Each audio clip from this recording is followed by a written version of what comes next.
Greetings, members, one and all of the Salivation Nation. It is Sunday night live, and the markets are opening up, and we're going to see what gold and silver are doing. We're going to answer first a comment or two on the comment review, and then we will go back and forth. We will see what's going on. We will chat with you guys. Yes, indeed. Here we go. Let's take a look at some comments. First, I've got to pull up the chat portion of this thing. We've got Tricky Guy here first.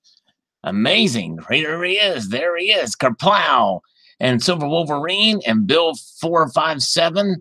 Matt Tower is here. Mr. Roman is here. And Funk Dad Forcelli is here. Seduced by Silver made it. By the way, I tried to respond to Seduced by Silver's comment on her channel, and when I did it, or tried it went to somebody else's comment. So crazy. Anyways, but thank you, Seduced by Silver. Yes, indeed. Let's see. Okay, moving on here. Let's do a little comment review for a moment here. Let's see here. We've got, I better get my clipboard in place. Hold on. Let's see here.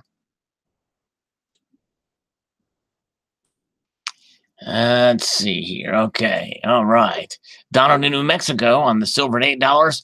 We're not giving any information to a dealer for a limited savings deal. I'm pretty content to do business with dealers I already know. Yeah, that's right. Whenever you go do business on the internet, there's always that threat. And dealing with online dealers, or really even anywhere, no matter what you do, even if you hide yourself from the internet completely, your information is still stored digitally somewhere. They have 3 or 4 of this, like on eBay recently, lately, held up my money for 2 days. That is why only silver is there. Only silver they're doing it to. Probably because they can probably pull in a lot more people that way, is my guess, Chris. But I don't know. It's kind of crazy. On Gold's Losing Steam video, you can do it. Says I really don't see prices dropping too much more, but I thought that when I bought $1,300 too. Who the heck knows? Yeah, it's going to be interesting to see how it plays out as the summer rolls on here. It's going to be a long, hot one now. We shall see. And then Donald in New Mexico is asking about the dead cat bounce. I think it's a great time to buy gold before interstate sales tax takes effect or before Trump puts tariffs on PMs. Yeah, well, I posted a video which we will respond to about the sales tax situation indeed. Got some people swinging in here. Wolfie is here. Stephen Heath is here, all the way from Sheffield. Slacker Stacker is here. Yes, some 2018 reverse proof sets. Limited to 200,000 sets. We got Kendall Kidd here. Very good to see you folks swinging in here. And let's see. Silver Wolverine had something else going on. Yes. No, I haven't announced the shirts yet. I'm kind of waiting to see how Wolfie's shirt turns out. As I really can't tell, as far as the quality of them or not. I was going to get one too, but I haven't gotten one yet just to kind of see it, but want to see how they do. Silver Saber's here. Hello, Silver Saber. Welcome. Good to see you. Haven't seen you in a while. Good to see you back. Scorp Music is here. A lot of good folks coming in. AG Scott's Kiwi is here. Hello. Good to see you. Good to see you guys. All right. Golden Bander says, the guy obviously has some preconceived notions about gold, calling us gold timers. Cute. Maybe he doesn't have any gold, and that's why he's upset. I could see that, but I think whoever wrote this article is full of horse poopy. Yeah, and it's kind of I don't know whether to take that comment or that term as being a literal term as far as timing the gold markets or what have you, or if it's an insult. But yeah, crazy. Okay. Like, add a story as to why black t-shirts are the best as well. Wolfie's going to do a full review, and I'm going to see how the quality of the image is on it, Wolfie. I'm curious, but yeah, thank you for that, because you'll kind of be our guinea pig, so to speak, our guinea wolf. There you go. All right. Tricky Guy. Yes. And John Hartley is here when I have an unboxing coming that's inspired by John Hartley. Stay tuned for that. Hopefully, in the next week or so, we shall find out. DW says, bottom line, the cost to produce an ounce of gold or silver will be a base that will not be crossed. When that price is reached, then the miners owners will shut down the mines, so no production, no gold is produced. Once again, the supply is gone, then the price will rise. I don't see any other way for it to work. Paper gold may make an artificial price lower, but the physical price will separate and go up. Yeah, it's that's true. However, I will say this: there's probably a lot more room there than you think, DW, because they have a lot of insurance and to be able to protect themselves when the price goes low. So, though I agree with you in principle, I think that there is probably a bit more of a headroom before that happens. And the long-term aspect of the oil prices and fuel prices and the like means that it could actually be cheaper to mine an ounce of gold and prices stay low if the dollar continues to stay strong. Patriot for Trump says, Salivate, Mark Hubert is a deep state shill. I'm buying tons of gold and silver. Well, pounds anyway. I'll need a bigger bunker for tons. There you go. Yep, that's just it. People have negative opinions on gold and silver, don't really fully understand it and see where it is. But yep, we understand it. That's for sure. Barbara's Carbone is here. Good to see you. All right. Very good. Let's see. Okay. Eugene Enos says, I haven't received revelation on gold like I have silver. I can't answer one way or the other. All right. Well, thank you, Eugene. Appreciate it. Dusty Rose says, don't feel bad about it, Sal. Love your channel. This is my thing about the silver deal or whatever. Nice heads up. Hackers everywhere. Scary. That's kind of crazy. I've got another story about that. A separate thing coming with an unboxing coming hopefully this week. Hitting for contract says picked up flawless tubes of 2014 Britannias, 2-ounce Griffins, and Canadian Wolves at spot today. Wow. And my wholesaler and dealer to dealers 40 years says all that premium crap, especially animal stuff, just sends up at melt. He says the stuff is just pouring in right now. Yeah, I tell you what, it's crazy. That's what's happening. It's nuts. I mean, some of these things are, especially when there's no mintage limits on them or very high mintage numbers, which is why I think that unless they just minted the 2017 Krugerrands to demand, and maybe there wasn't as many out there because of the high price, therefore shooting the South African mint and all the dealers in the foot, then they may go by the way of the melt thing as well, the melt container or melt thing. All right, Kalong Stacker is here. Eric is here, a resident bouncer. Very good. Yes, it's always good to have Silver Saver around for sure. Yes, indeed. Moving on up here, the mailman says same thing happened to me.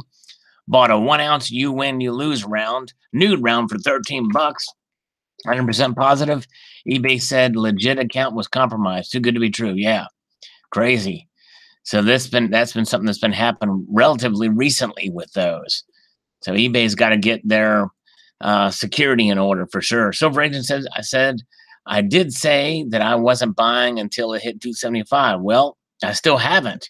That's right. And it said, well, we're going to find out what gold is here in just a second, Silver Agent. We'll find out, see if it's moving up with the markets or down with the markets. Hello, Michael Smith. Good to see you, sir. Welcome. I think you're new here. East Texan 6684 is here. Miners are going to make us rich, says Adrian. All right, Mark B is here. Silver Baggins is here. Lots of good folks here. And some new ones. Traveling Man 1973 is here. Terry Rabadoo is here. Good to see you, Terry. Life is Short says, this is not bad news. This is positive news. I'm in it for the long term. Come on, 1200. Well, I wouldn't mind seeing lower gold prices too, because that's kind of what I've been trying to concentrate on if I can. This year, kind of like last year, I may not be able to accumulate as much, but we'll see. Silver Honda says, time to buy more silver. I was hoping spot to go under $16. Yeah, it very well may. We'll find out. Silver Honda says, it's a shame that's a hacked account. My president, you of all people who show it's too good to be true to stay away. Well, the thing is when you looked at the account, it didn't look like it was hacked, and it looked like a legitimate posting, and the guy had 100% feedback.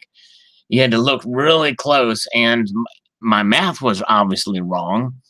But I thought, well, $11 might be right. But if I would have done my math right and looked at it again, I would have been like, well, you know what? Yeah, this seems fishy. I would have maybe had it from a different angle, but nonetheless, we went over that in the last live stream. Karis Ravenhill says, could have been a great buy. Thanks for the public service. Thank you. Yes, indeed. China just stole your account info. You got hacked. Well, they didn't take my password or anything like that. I think that was probably protected. They were interested in the money. All right, Crizzy. All right, good to see you, Crizzy. Thank you. David Argento says, I've always liked the Prospector Golds and Gems chunk of gold. I think it may go down more. Good thing I had not bought much lately. I recall JP Morgan saying the fourth quarter would finish strong in the metals. Yeah, I think they will finish strong too. Bozo is here. Hello, Bozo. Good to see you. Karis Ravenhill's got my eye on a nice quarter gold, a Queen's Beast unicorn. Very good. I hope you can pick one up. Yes, indeed. Silver Fox says, the lower it goes, the more I can afford to buy. They will not fool us with hyperinflated fiat. Yes, that's right. Monty 1300 says he's not counting silver with that was in demand, because once it's bought and put into the production of solar panels, it's out, it's gone. The demand disappeared the same year. I'm not fact checking numbers, but he says that a year demand surpasses supply, and we have used a percentage of years reserves every year for a while. Well, the thing is, it is recoverable from solar panels, whatever. And actually, I got a video coming on that. But I will also say that the silver is still a lot of it out there, discovering more, and as a byproduct of gold, the more that it's in demand, that that they'll pull it out. I mean, we could come to peak production sometime, but it's not going to have so much effect on prices yet. We'll just have to see. It's obvious it hasn't happened now. There's been a lot of economic and electronics activity, and silver is suppressed, and it's also a lot out there to be using. So we shall see. But nonetheless, we'll find out what happens in the future. Jonathan Cervantes says, sounds as a good moment to buy another ounce of gold. Yeah, if you can afford to do it, that would be good, definitely. Don't buy off of eBay, says Joseph Smith. But you can buy from reputable dealers off of eBay. And when you have the buyer protection, you can take chances like I took, But at the same time, it's sometimes not worth taking the chance and worth the headache for sure. But all right. Chris Wilson just got his first 2 RC 100 ounce bars. Amazing. Wow. 200 ounces of silver. Crazy. Nice job. Very good. Hello, Danny Morano. Good to see you. Appreciate you coming by. We got some of your comments to go over. Appreciate you swinging in. No, Alan Gold has gone AWOL. Don't know where Alan is, Stephen Heath. I've given up trying to get him to come on here now. Don't know what's going on, but haven't seen him around. He's been on AWOL. Hello, John Cooper. Good to see you. Pilot Dude, I think a great place to buy gold and silver coins is Chinatown in New York. Wow. Yeah. Crazy. Bozo says you only want gold to go up when you're selling. That's right. I'll go out on a limb here and say I believe most stackers are trying to accumulate. So what's wrong with falling prices? Just buy when you can afford it and do the Alfred E. Newman thing. That's right. What me worry. Thank you, Avengers, for the thumbs up. Yes, indeed. MakeMoneyHobby.com says, I would buy it if it's marked, but no marks, I'm not interested. Yeah, I think it's going to be interesting to see how that plays out for sure. Let's see here. Red Quoll says, silver is actually more per ounce than it was 4 months ago. Silver spot price has dropped, but the US dollar has gone up. As an Aussie, I'm actually paying about 80 cents an ounce more for silver at the moment. Interesting. Wow. Okay, cool. Thank you for the info. Part-time Prepper says, let it drop more. Have a lot of OT coming this pay. Nice. If you can get some more gold to the Part-time Prepper stack. Indeed. All right. Let's see here. Let's see here. Danny Morano says, if he hacked the Chinese account, more power to him. I hope I'll get their money back. Yes. No, I think he hacked an American account, and it was a Chinese account that hacked the American account. But thank you, Danny. Looks like a losing streak may be over for now. All are on the rise except platinum. Glad I pulled the trigger yesterday. Got a nice order coming along with the rest of the silver order. Can't wait. Yeah, Danny made a huge purchase, by the way. I'd love to see that. Bear113 says, I pass on these.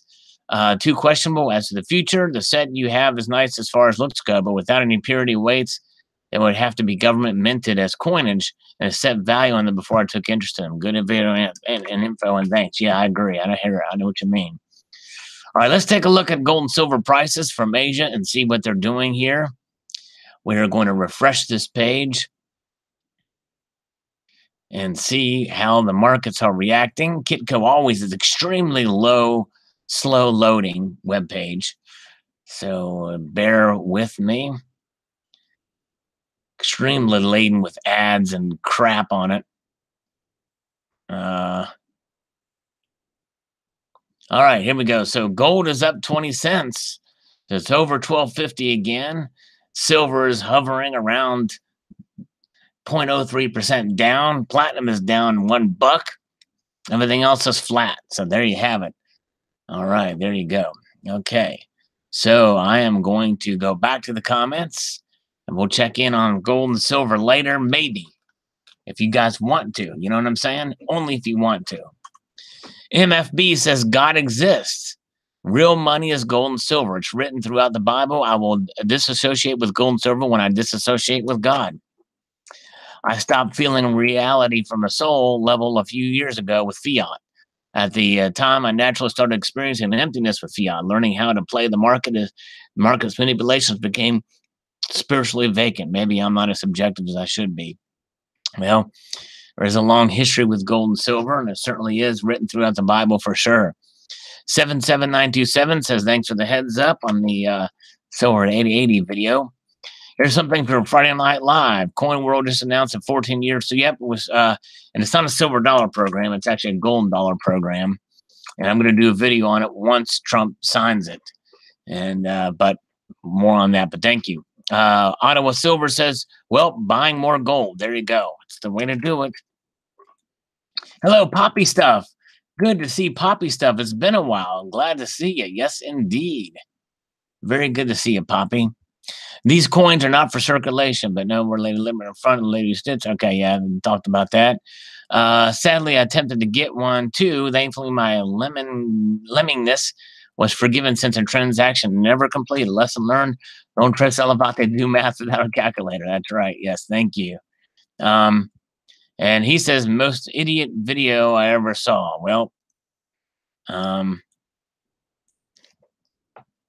most idiotic channel name I ever saw.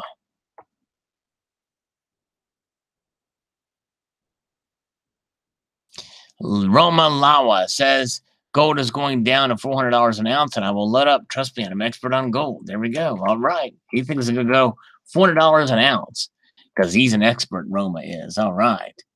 Says there are too many commemoratives. They commemorate everything now, so nothing is special anymore. Yep. Well, they're actually just presidential, but I actually could consider that a commemorative too. The writer needs to watch Belange's Understanding Gold video. Yes, indeed.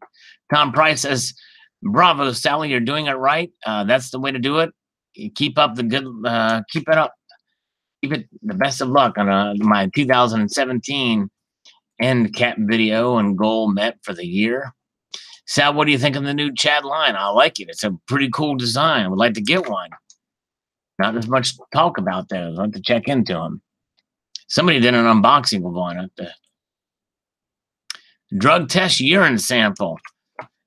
Chuck and Plata thinks that's what the tube looks like for the tubular journey. It's a new series I'm doing. Stay tuned on a tubular journey of $50. Indeed. Very good. Steve's AUAG says that's a great looking uncirculated $50. Great journey to start, my friend. Well, thank you, Steve AUAG. It was fun. Prankster Guy says nice on the tubular journey. The two halves make a whole video.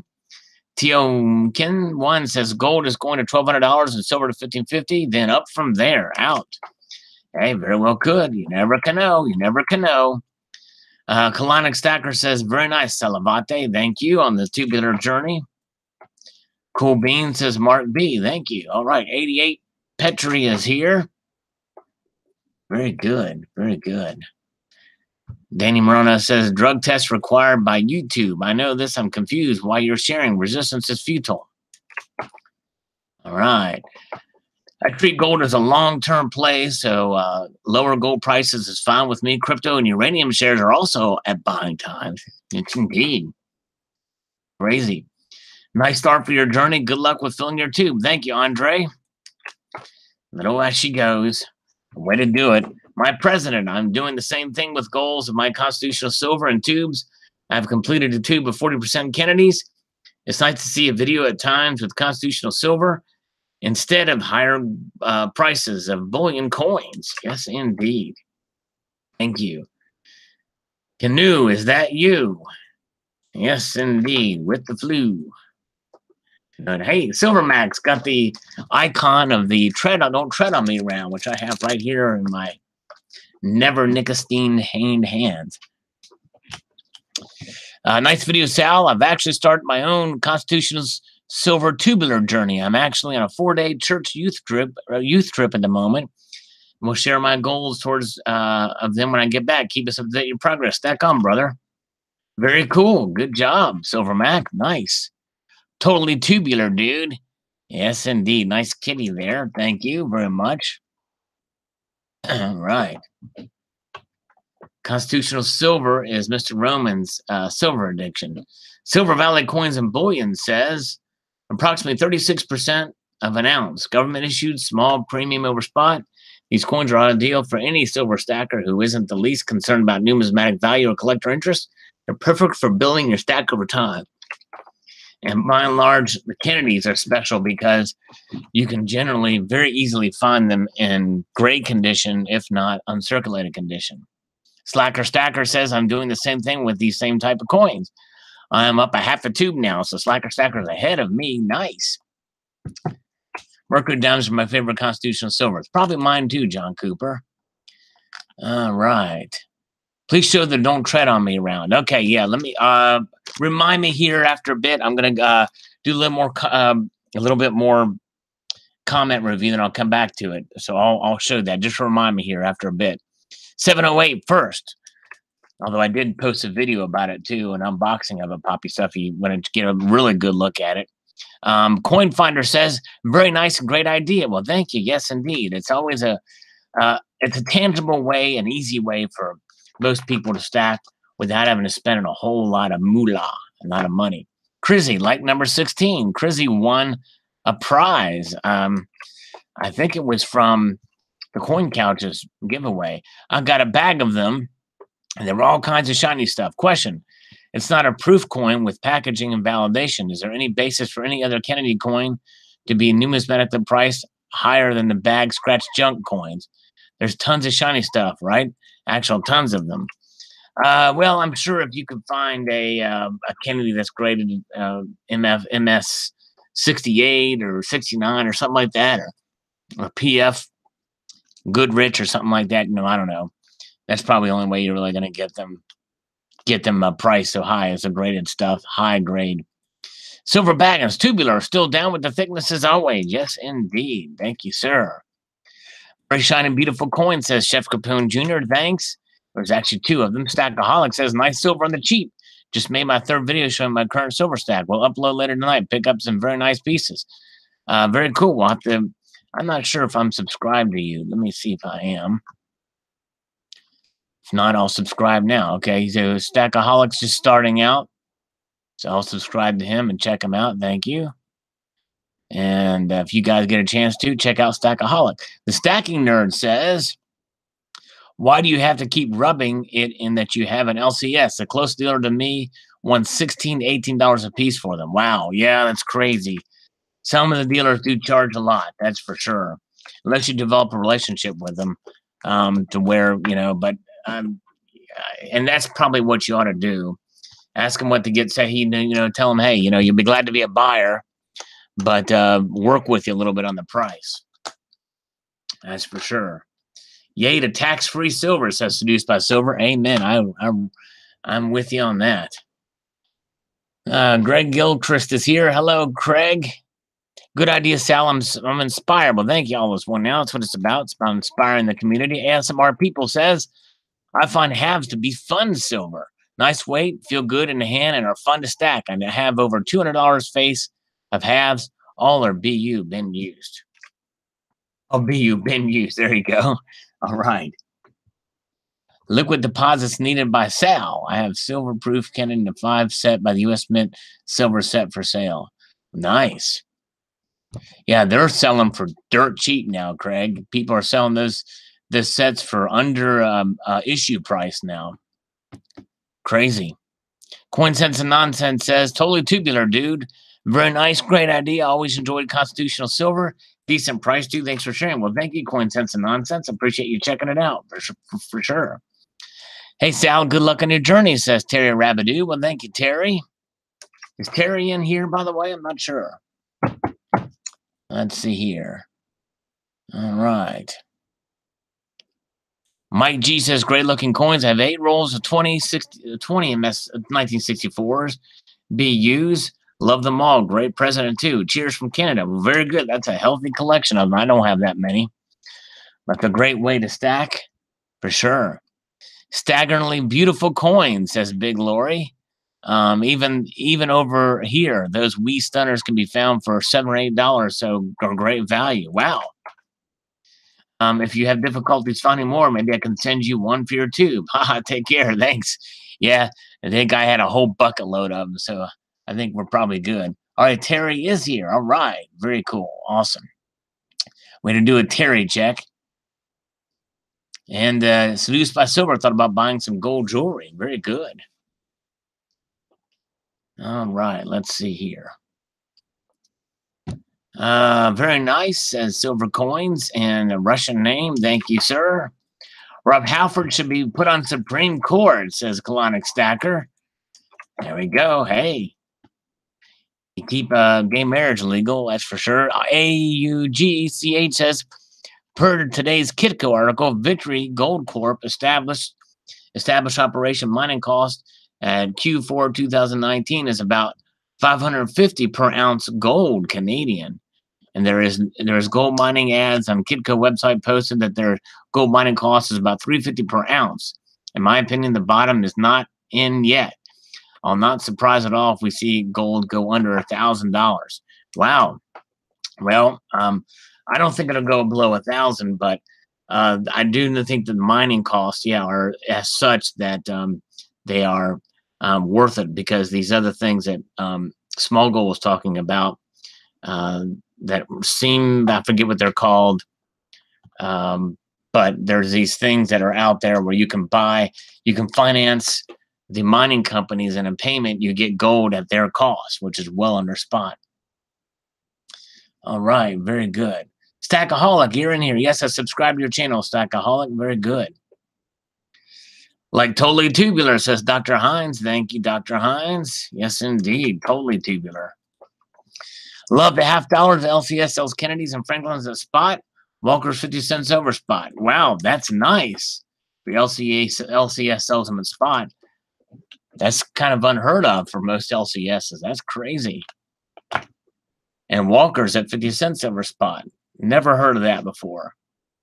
Billy Gagnon says, tubular, yes, Sal. Last week I bought 10 of this guy for $20. I got them off this old guy for $2 a piece. Wow. That's pretty amazing, Billy. You got a great deal, that's for sure. A great deal. All right, AUGCH says, I have a dream in the near future. Bullion coins can be exchanged for Federal Reserve notes for face value. I'm willing to take all that weight trouble in exchange for my digital Federal Reserve notes in the bank. 60% of AGE. All right. Wow. Well, we shall see what happens. I don't know what to make of that.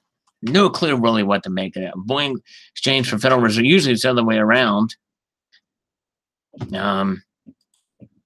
Yeah, I don't know. I kind of don't know what you mean by that. 50% each denomination.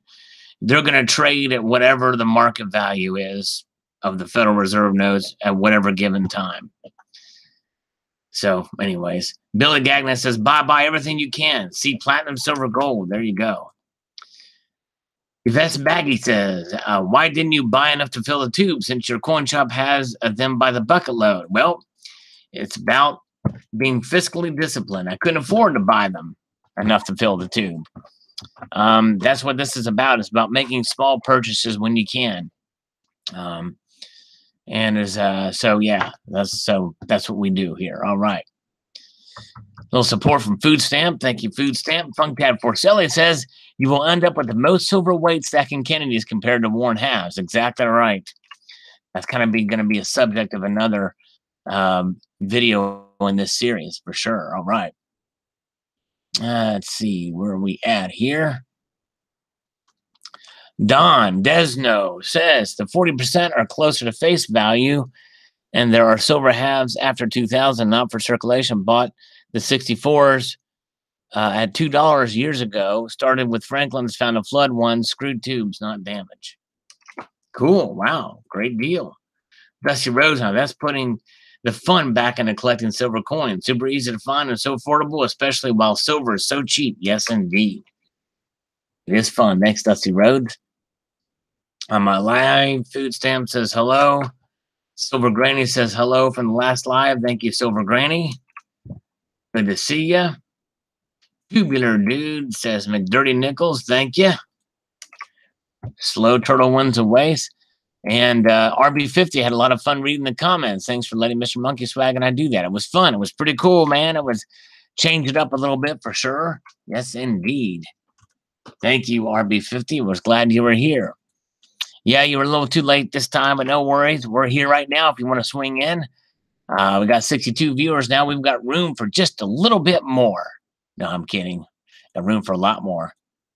I gotta love the LCS. Mine usually has Kennedy half dollars. I also cherry picked them to be saved from being melted. Good rescue, 925 says. Thank you. Yes, indeed. Schizo Silver says, good deal, Sal. You should have bought the whole bucket at $6 a piece. I'm more into Walking Liberty. It's got a lot of them. Not BU, but my LCS would have had the same deal that you got to buy them all. Well, I didn't have the money. Even if they were at spot, I wouldn't have been able to buy them all. That's just it. All right. Danny Moreno, you're back. You're back saying you're taking your coins and going home. Well, I hope you stick around. The female counterpart's not here right now. I have to try to play that role. You know what I'm saying? Wow, my friend's neighbor passed away. He had 3 50-pound bags of 90%. Crazy. All right, moving on up. Bruce Bannerman says, I cherry picked through to find the nicest ones too. Nothing wrong with that. Thank you. I'm glad I'm not the only one. Seduced by Silver says, I need to start my constitutional collection. You've inspired me. Well, cool. I am honored to have inspired you, Seduced by Silver, because you're definitely inspirational to many of us with your videos and kind heart. And we're so glad you're here. Yes, indeed. I hope I don't know if you're still here on the side. Seduced by Silver. Let's see. William Taylor says, love the coins. Well, thank you. All right. JFKs are a cool piece. I just picked up a 1970 S proof in uncirculated condition for $5. Nice. Very cool. Goodbye. Because that is a kind of a rare year for the Kennedys. Full of gold, says someone. Everyone is an expert when it comes to reports like this. Yeah, exactly. Pretty interesting. All right, there we go. Seduced by Silver is still here. She says, thanks, Sal, with a heart. Well, thank you. All right. Joseph Smith says, yeah, they released them out of the back door in the dead of night. The 2015 Silver Kangaroo. They issued those in 2016. After the 2016, they're slightly different. It's kind of crazy how they did that. And they only were through whatchamacallit, through a specific dealer. I think J.M. Bullion was exclusive on that, I believe. Yes. Stackaholic Silver's a little more cuddly. I've gotten a silver coin that was uncirculated. I've been manhandling all afternoon. It's really cool. That's it there. Before I show it, I'm going to have you guys guess what it is, but not right now. Not right now. We're going to try to muscle our way through the comments here. And we'll do this. Funny thing about metals, there's always a new project. Keep stacking, my friend. There's never a shortage of them that go around. That's for sure for us to stack. Gold is a good spot to buy, Quentin Tarleton says. And talking about the ratio of gold there and talks about it. And we won't read that, but thank you. Fear of missing out is what he talks about with some of that. Very cool. Thank you, Quentin. Thomas has a spam comment here, which we will do that with. Coin Collecting Fund says like 45. Nice, thank you. T. James says, very nice, 2 ounce is a beauty. And so this is, I don't know if Poppy stuff's still here, but this video, APMEX Silver Unboxing, you can see that coin. And really, I'll show it here later too, but you can see it really good here in this video, APMEX Silver Unboxing. If you get a chance to check that out, Poppy stuff. Mateo Man, cherry picking, the best is definitely not weird, Sal. I've gathered 15 B rolls of 64 Kennedys that way, and it feels good to have them. Awesome. Well, good. I don't feel so bad about it. Cool. Poppy stuff is still here. Yes. She's sticking it out with me. Nice. All right. Mr. Ninja says, nice. Yesterday, I plowed through your ASC tubular journey while I cleaned the house. Wow. Now that is dedication. I have a whole series called Tubular Journey as a playlist. And the first round of it was the American Silver Eagle. Mr. Ninja went through and watched all of those while he cleaned the house. And this is the second part of it. So thank you for doing that, Mr. Ninja. I appreciate that. Very nice of you. Back in the late 70s, says PTP, I remember going for a ride with my dad. He knew an older gentleman that retired from the military. He was selling part of his collection, and I got a roll of AU BU 64s for double face. May have been my first roll of constitutional. Nice. Very cool. Part-time preppers. That is awesome. All right. Let's see here. You can do it. Says, thanks for responding to my comments, Sal. Sorry I can't make your live streams. My Wi-Fi is really bad and the video just buffers. Sometimes I can get on for a short time, but I usually eventually lose it. I always try to stop by for a thumbs up. Thanks for all your support on my channel, buddy. Thanks you so much, my friend. I appreciate it. And I understand sometimes it's tough to get it rolling, but I certainly appreciate. And yes, you got a great channel. Try to watch as much as I can for sure. Thank you, guys. All right, Colonic Stacker says, Sal, do you think Dave Mustaine was sick to his stomach for the first time he heard Enter Sandman? Probably was. His answer to Enter Sandman and the Black Album was the Countdown to Extinction, which is probably one of the most precise albums in metal. Not the most complex, but the most precise, and of course, one of the more commercial efforts. And but yeah, didn't quite hit that Black Album status. Lieutenant Joker 2477 says Libertads are my favorite. They don't have a value mark, only 1 ounce, so they are silver, not pesos. That's right. Exactly. Let's see here. Hey, Grim Fandango, how's it going, Sal? My PC blew up and I couldn't watch for the last 2 weeks. Oh, I'm so sorry about that, Grim Fandango. I hope you're all hooked up now, but that really does suck when the PC goes out like that. I'm so sorry. Hang in there, and good to see you.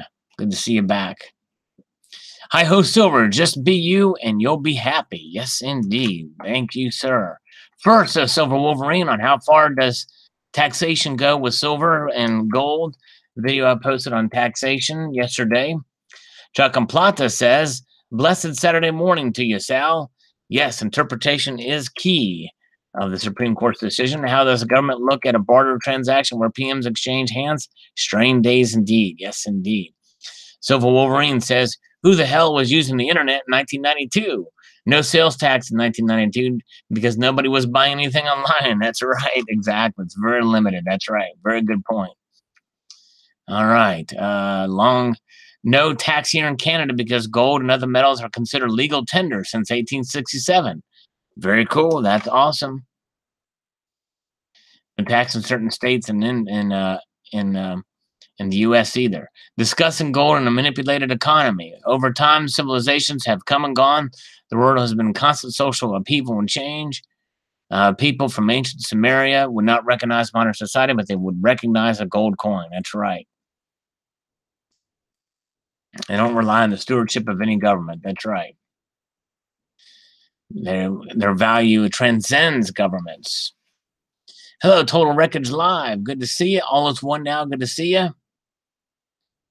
Okay. Michael Sorrell says these senile people on our Supreme Court should be forced to retire. I see evidence of both senility as well as being out of touch with a vast, complicated world. It's not 1917. All right. Twice remember. Thank you, Michael Sorrell. I do think some should retire. I agree. I buy my silver in person from one location that's not in the state I live, and it's usually nothing less than 100 ounce at a time. All right. Cool. 925 says on the taxation video, silver under attack again. Silver's money. One could argue exchanging currencies for money should not be taxed. Greed knows no bounds. Yes. Silver Wolverine. I love them uncirculated halves, but for me, the premium is usually too much. Yeah. You have to find an LCS that will work with you on price. That's for sure. It's not worth it. Okay. Food Stand. What's up, Mr. SM and everyone? What's up? Good to see you indeed. Taxes can also be used to track transactions. Keep that in mind.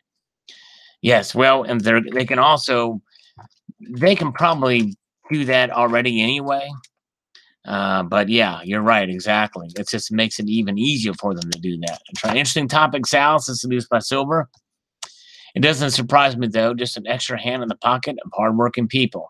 Yep, and that's the bottom line. You overtax a society, you stifle that society in economic growth for sure, because it's the free market that really is what inspires economic growth and entrepreneurism. Silver Wolverine, the next 3 comments. Crazy, I'd say too good to be true. eBay does usually have great deals with reputable sellers. Yes, it is too good to be true. Sorry I missed the stream. A lot going on during this time. I hope everything's going well for you, Silver Wolverine. Right. Oh, wow. And Seduced by Silver has made her children stackers, whether they like it or not. She's been saving silver that she buys for the future for her kids, and that's awesome. That's cool. I think they're going to like it.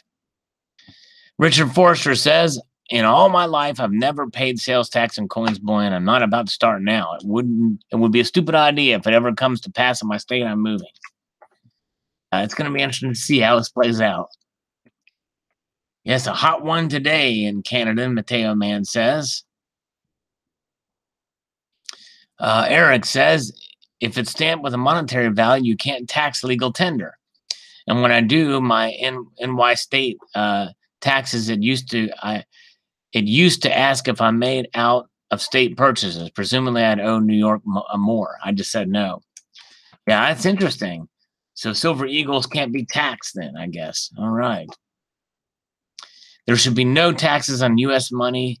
It can travel state to state untaxed. Yes, I agree. Okay. Coin Sense of Nonsense. Oh, you were in. I didn't know. Oh, welcome. Good to see you. Got to run so I can push the cart and get out of here. Have fun, everyone. Sorry I'm missing y'all. Well, appreciate you coming by. Chuck and Plata, in relation to the tax issue, are bullion sellers such as JM required to report all their sales to any government office? We shall see. That's part of the questions. I guess they're going to try to sort all that stuff out. Sure, there are lawyers looking into all that stuff. A big problem. Thanks, Bud. Thanks, Iho Silver. Free you are not. I really don't like this. What's next? Pay a tax on every dollar you put in the bank. Tax taken out of every check. Taxed again at every store with all transactions. Tax me every time I open my door or mailbox. Yeah, I know. Crazy. Richie. Proof our legislators are morons. Well, these are judges in this case. They just demand more and more money when we should be demanding they have more and more common sense. Exactly. Trump had a stake in APMEX for a while, and I had to pay taxes on bullion coins for a while. Person-to-person sales tax, don't ask, don't tell. Delaware has no sales tax, so from now, that's where I'm from. Just bought a second coin from the Trojan War series, battle between Achilles and Hector. Nice. Good job, Danny. What a buy. Check today's Coin World email. Has more info on Liberty Dollars and a full scoop on where the silver reverse proof. Cool. Right, very good. Nice. All right, like number 22, Crizzy, thank you. Okay.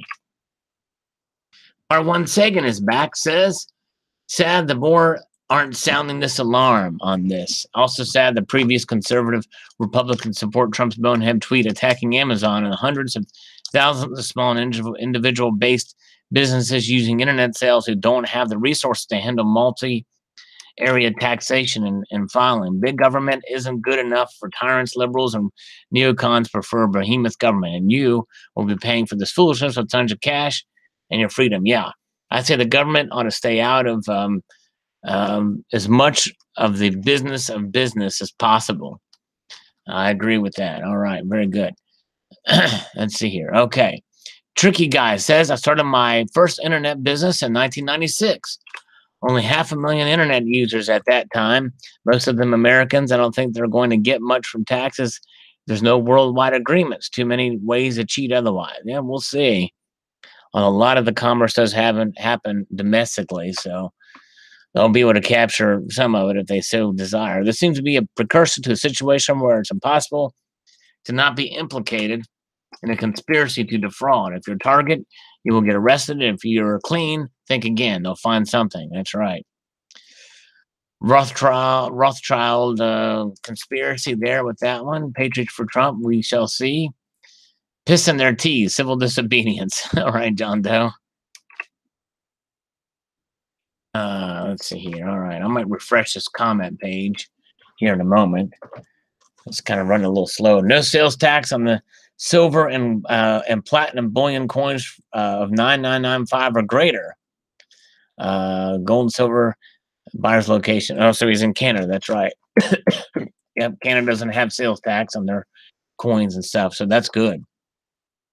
All right, very good. Hello, Mr. Monkey Swag. Skywatch Central. Coin Finder, no tax on precious metals in Canada. That's right. That's good. We envy you, Canadians. You just got to pay a lot for healthcare. Mr. Ninja, what's really irritating to me is that new taxes get introduced to bring state and federal government revenues up, and yet they're still recklessly spending and piling up debt along the way. It's just like when people complain to me about their personal finances being in the gutter, but they can afford to get wasted every weekend. Exactly right. And that's really the bottom line. The government can't live within its means, and they've got more money in their coffers than ever before. That includes state governments as well, and even many local governments, and more money per capita, per inflation rate, and everything. It's crazy. All right, let's see here. Kirby Brand says, watch a video by a YouTuber named Backyard Bullion. The English pay huge VATs. You have the VATs, value-added tax. Losing Louis, who I shouted out in the video, said, yes, highly destabilizing the small business. Glad I got my stack topped off, but now they sell limited market collector coins. That's going to be the issue. And don't forget, PayPal is the enemy in our midst. Next, they outlaw cash and it's all over. Yep, that's right. Yep, when everything's digital completely, you won't be able to escape. Doesn't matter what kind of digital it is. Yeah. Oh, Canada's healthcare is paid by the tariffs we pay. Yeah, and then Canada just raised their tariffs on us again. Yep. That one thumbs down from Crown Collector. Yeah, I wouldn't be surprised. All right, let's see here. William Bug says, just shows how intrusive the government are getting and what should be a private transaction between parties. It's greed syndrome that the governments have encouraged themselves to use in their need for more money to spend and ways of maintaining themselves in existence. That's right. Silver Baggin says no sales tax in Oregon, so we're all still good. How many other places don't have any sales tax? I guess there's 5 states that don't. Good advice about the new silver bullion. Thank you, Tony. Thriftlet Kenny says, what if we bypass using the US dollar and altogether use another country's currency? It's all digits on a screen in the computer world. Well, and that's kind of what Bitcoin is and what cryptocurrencies are. To bypass, which is why it's been so attractive, even to some stackers out there. So we shall see. All right, we're at 71 viewers now. If we have 8 more, we will reach the atomic number of gold. We've surpassed 47, which is the atomic number for silver, but we want the atomic number for gold. Hey, Mr. Zeke is here. No sales tax, and I haven't seen Mr. Zeke in a while. Good to see you. Chef Capone Jr. is here. Yes, indeed. Good to see you, Mr. Zeke. Coin Sense and Nonsense. I'm going to open new accounts and list my home address as a Four Corners monument just to mess with the process. There you go. That would be quite fun. You have 4 states you can do business in just with a few steps. Indeed. All right. Osro says, maybe can't do anything on online transactions, but if I meet up with someone for a cash, no receipt, no names, trade, I even start to hear the T in tax, I'm walking away. Under table cash exchanges been going on since the beginning of money, no different now. Yep, crazy stuff there. Yes, indeed. Common Commando says, I can't file the taxes because I lost all in a boating accident while fishing drunk. Yes, indeed. All right. Technically, I believe if anyone sells anything, yes, you must collect and pay a sales tax, except for food. But the IRS doesn't spy on individual sales. Yet, basically, anytime money moves, there is a tax. A Federal Reserve cartel will get their fiat paper loan interest back one way or another. Yeah, it certainly does seem to be that's the case. Badal says, what if I'm homeless? Where do you collect for them? Well, even if you're homeless and you do a transaction, could that be taxed? You know what I mean? All right, so we're at 75 viewers now, John Hartley says here. Very good. So now we just need, we're now 74 viewers, so now we need 5 more viewers to reach the magic number of 79. Can we do it? Everybody get their grandmothers to log on right now and swing in here. That's how we're going to do it. Get everybody's grandma to swing in here. Boomer.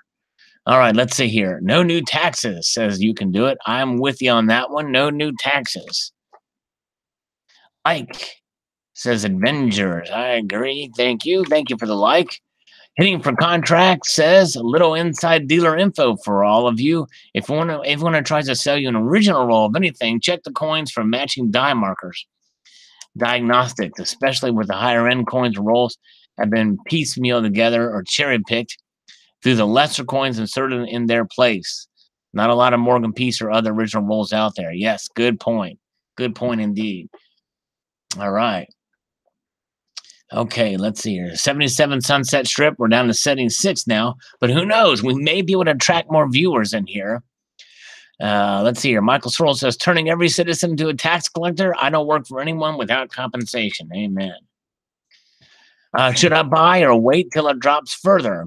Well, all indications are that it's really starting to kind of slowly drop a little further. So me, I don't time them. I don't work like that. I buy no matter what the price is. I buy what I can afford when I can afford it. I think that's the deal. 78, one more. If we could get one more, oh my goodness, we would hit the atomic number for gold, which is 79. That would be awesome if we get one more viewer in here. And here's the thing. So I'm calling for more viewers, right, on this live stream. Thing is no one's going to hear me unless they're watching. So I'm preaching to the choir, right? Garfield Heights Coin Club. John, I think is his name. Yes, indeed. He is one person that just happens to live in Ohio that is watching this, and he is one of that 77 right now. All right. Hopefully people will stay in while more people come in. All right, well, Ralph Wiggum says the government would not know if private individuals made a transaction. Therefore, in order to scare people, I bet they will set up sting operations and plaster it all over the news, or just make a cashless society where they can track everything. Then they'll know every transaction. Then we'll go into bartering. Then we might see gold and silver be used as exchange. 79, we hit it. We hit the atomic number for gold. Nice. We did it. Thank you, guys. All of you are all in here. George popped in. George was our 79th viewer. Well, now somebody popped out. Well, it's crazy. I would like to keep that 79 up for longer than 1/10 of an ounce or one. That was a 1 grammer there. You know what I mean? Let's see if we can have it a full ounce. Somebody saw 80, I guess, for a little bit. Poppy Stuff saw 80. All right. I live in a state of disarray, so no sales tax here. Love you, Sal. Meet me in the alley at midnight. There we go. All right. Now, I'm going to do better than that for you guys. I'm going to post a link in here, maybe Poppy Stuff or somebody else. Somebody swing in here. Keep me company because I need help in attracting more viewers. Yes, indeed. So there's your link if you want to swing in here. Anyone at all in any manner or form. I'm going to swing by here. Let's get back to the comments here. Health Babe says increasing taxes, never good news for anybody. It's another way to take away anybody's freedom. I'm a very beginner of numismatic coin collectors. I'm not sure how much impact. Oh, somebody's here. All right, John. It is John, right? No, you got it. Nice. Well, I know you're Stephen, but I was talking to Garfield Heights Coin Club. But Stephen is here. Stephen Heath, the one and only with the Yorkshire. Aye. Some Sheffield steel. Nice. All right, we're reading some comments, folks. Do any of you guys want to read some comments? I'll do it. All right. Let me finish this one from Health Babe. My understanding is that the sales tax might potentially discourage new numismatic collectors who are seeking for gain from selling their collection in the near future. This new proposed sales tax could be one of the contributing factors to the value of collectible coins, may yield a lot less than expected during the auction for different state tax rate. Will definitely kill off lots of small businesses who he as collectors like to flip their numismatic collection. Good point, Health Babe. Very good point. All right. So you can see the comments, John. Mr. Zeke is here too. Nice. What's going on? And Slacker Stacker is here. And Hello, everybody. We have John representing the Garfield Heights Coin Club is going to read our next comment. And anybody else that wants to read a comment, we'll kind of go in order like that. That'll save my voice and it will make it more interesting. Yes, indeed. Hey, you know what? By the way, speaking of which, Chuck and Plotha reminded me, dude, I got to get me some coffee. Coffee. All right, so you guys talk amongst yourself. Mr. Zeke is going to take over as Sal as I'm gone because he does the best impersonation of himself impersonating me. So I have no idea what you're talking about, Sal. I'll be right back. I'm entrusting this live feed in your hands, those inside the room. I'll be back. Hey, a quick question. What website do you guys use to check your price of silver? Kitco. Atkinson's. What is it? Atkinson's. I never heard of that one. I have the Kitco app on my phone. Yeah, I use Kitco on my phone, but on my computer I use coininfo.com. That one, a lot of the coin dealers that I know use that one because there's a couple things you can click on and it'll pull up, price spot of constitutional, numismatic, semi-numismatic. Oh yeah, but let me see on my. Let me check my phone real quick because I have. I use Coinflation for. I have two apps. I have the Kick Gold Live app, and then I have Coinflation. Coinflation's another good one. It helps me because I work at a LCS, so all day long I'm constantly checking spot, and it helps me with people bringing a Ziploc bag of 64 quarters. I gotta know what we're paying for them. So. Yeah, there's a pawn shop not too far from me. They use Coinflation. That's surprising because most of the pawn shops. Man, I can't even talk. Around here in Oklahoma, they just make up whatever they want to pay for silver. I tell you, there's a lot of competition over here. So where are a lot you of times in the Cleveland, Ohio area.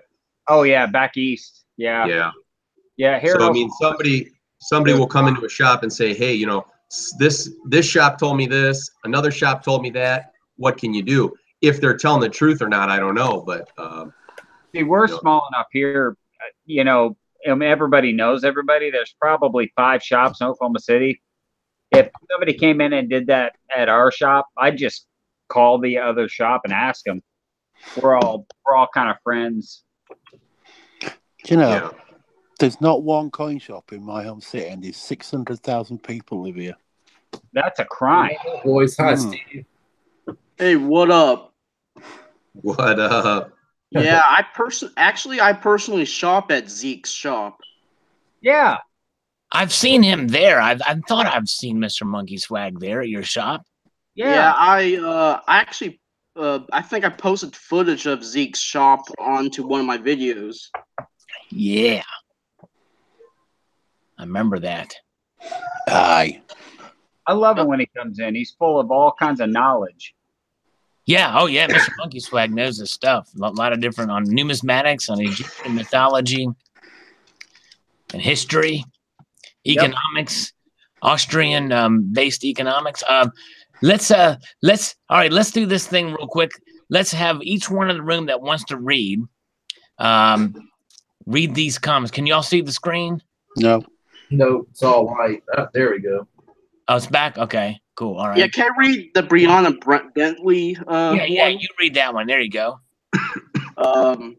Taxation is theft. That's right. Taxation is theft? This is taxation without representation. Oh, without representation. I was like, whoa. I know, I'm making my own twist on things. Yeah. All right. ASMR people, who wants to read that one? This ruling does concern me. I live in a state that doesn't tax coins and bullion, but I've been financing my stack by selling baseball cards on eBay. Nice. Not bad. Yeah. 49th, high sale taxes, enough said. Word. Brownie face. Yeah. Hey, that was his brownie points. That's right. Damn, I missed it. I'm watching it now. Oh, yes, Travis Anthony. We're watching you, watching us now. This is wild. I haven't been on a live chat in forever. Thanks, Sal, my metalhead friend. Great article. Cool. Hey, Sal, you gonna start dripping gold coins from your mouth soon? What's that? You're gonna start dripping gold coins out of your mouth soon? Hey, you never know. You never know. You have to have a stunt double for that. I know the first the second never mind. I think it's the 2016 intro or 2017 intro was Silver Hustling 13, but in your 2014 intro, who was it that was dripping coins out? That was a friend of a friend who's not my friend.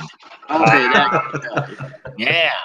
Who is? Yeah, it's been a while since we heard from him. Yeah. We will hear more. I've got some videos. It was Alan, wasn't it? That's all. What's that? It was Alan. Alan Gold did it. Alan Gold. That's who my friend of a friend who's not my friend is. Alan Gold. Exactly. Right. But he doesn't look like Kim Jong-un. That's right. That's right. He doesn't look. All right, CC2. Who wants to read CC2's comment? I mean, he's nowhere near as chubby. That's right. I'll read it. There are a great way for anyone of financial standing to accumulate silver, and I'm pretty sure I covered it in one of my own videos. Are you taking the pee? Can I read Sal's reply? I am replying to your comment verbally, shouting you out. I'm going to love my own comment. Look at that. I'm loving my own comment. I'm going to thumb it up. Actually, I'm going to thumb it down. No, I'm going to thumb it up. No, I'm going to thumb it down. No, I'm going to thumb it up. No, I'll thumb it down. All right. RB50. Who wants to read in RB50's voice? I'm curious about how they plan to enforce something like that. Sounds pretty messy to me. That was pretty good. Wow. I mean, RB50 must be smoking some good stuff. Yeah, right. It says. I mean, she must be a chain smoker. Oh, yes. But yeah, did Wolfman Sachs say that RB50 had such a pleasant voice? Yeah, like 2 days ago. That's for sure. And that's why I did that, because her voice is really nice. Yeah, she's got a nice voice. Yeah, like he'll pay her good money just to appear on his videos. Oh, I paid her sweetly for that. Yeah. This response here by Porky Pig, because I was kind of stuttering that video, but this comment was a response to Seduced by Silver's comment. I don't know how it got here, but it was on her video and it made it back to mine. It's crazy. I don't know how it happened. I must have been smoking the good stuff then. I don't know. Yeah, man. Some ganja, you know. which they just legalized here in Oklahoma. Oh wow, really? Yeah, is it like the medical marijuana from the state elections? Yeah, buddy, we voted it in. I think Vermont too, right? Can you hear me? Yeah. Oh, Poppy. Hey, Poppy. Hey, how's it going? Good to see. I think Vermont, they legalized marijuana now too. I think you guys Vermont can grow like four of your own plants.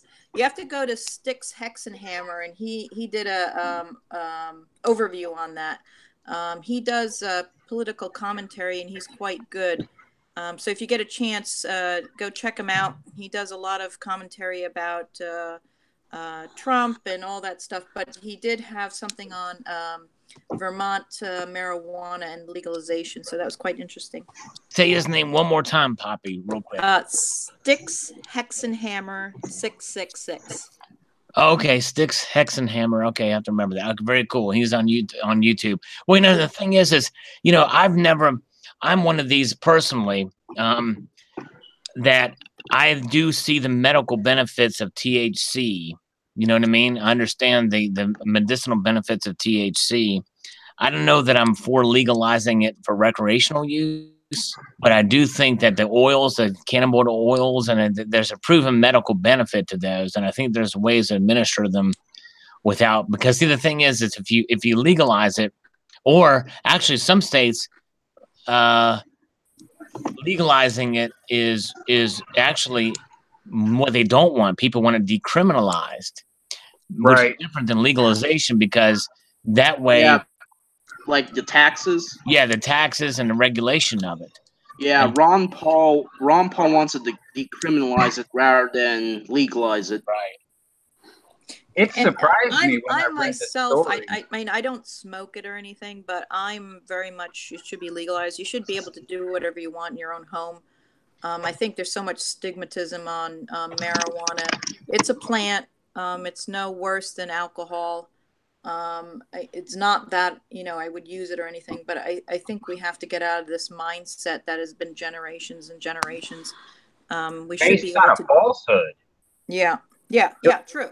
Oh my gosh, I read the story of how it became illegal in the first place, and I couldn't believe it. It was made illegal based on racism. Right, and there was the whole industry around marijuana and hemp. Hemp is actually has a lot of benefits in industry and whatnot. Yeah, The and Royal it's- Navy used to make rope out of it. Right. Yeah. Hemp doesn't have doesn't have THC in it. yeah. Oh yeah, you remember that Chris Dewayne video? He talked about Henry Ford making a car out of hemp. He called it a hemp mobile, and Wow. he swung an axe and it didn't leave a mark. Wow. Didn't Cheech and I Chong do that? wonder, is the axe made out of hemp? The only thing about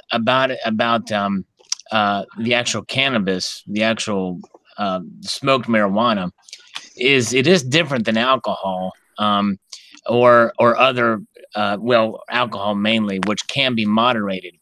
Even though marijuana, and I've never smoked it either. I've never even tried it, so I'm not speaking from experience here. But yeah, I mean, personally, I don't like the smell of any type of smoke. yeah, but when you do take it, and it depends on the person, you do get an instant high, and Right. it does alter your consciousness right away to some level. It does affect people differently, whereas smoking a cigarette doesn't do that. Having a beer or even a shot of whiskey doesn't do that. It can. I just want to get us as a country off of opioids. Right, exactly. Yeah, that's the bigger problem. That's right. Oh yeah, like in the Middle East, which is what they're growing over there. Well, no, a lot of your Painkillers and painkillers are, like Xanax is an opioid. Yeah, yeah. And Well, I've taken Xanax for 10 years, and I'm ready to be done with it. And Yeah. so when they brought it up for vote for medicinal use, I was like, oh yes. they're highly addictive. They're highly addictive too. And you have And these are legally prescribed drugs. exactly, that's exactly right. Yeah, the You know, the thing FDA. is, really, what they can do for terminal patients, they need to prescribe, let people take heroin.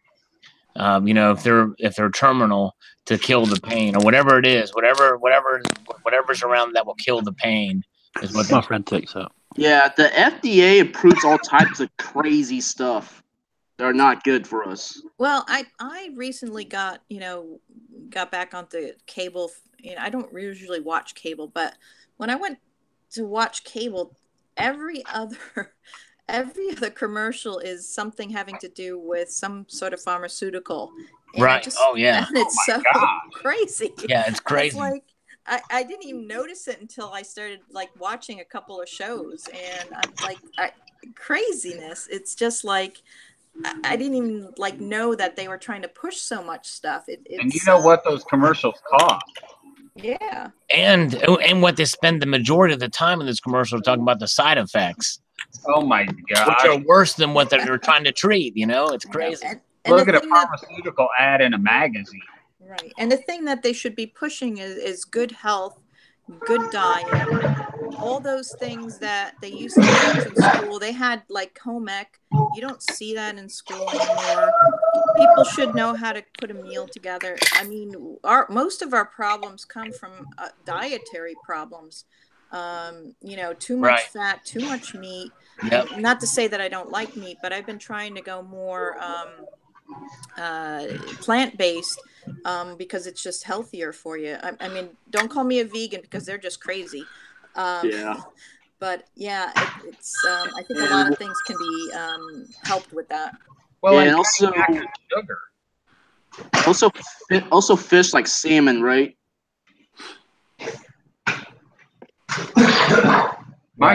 My cardiologist. Mr. Roman, by the way, I got to point this out because Mr. Roman has some experience. He says OxyContin. He's been on Oxy for years, and he's not addicted. It helps him daily for pain since my injuries were non-surgical fixable.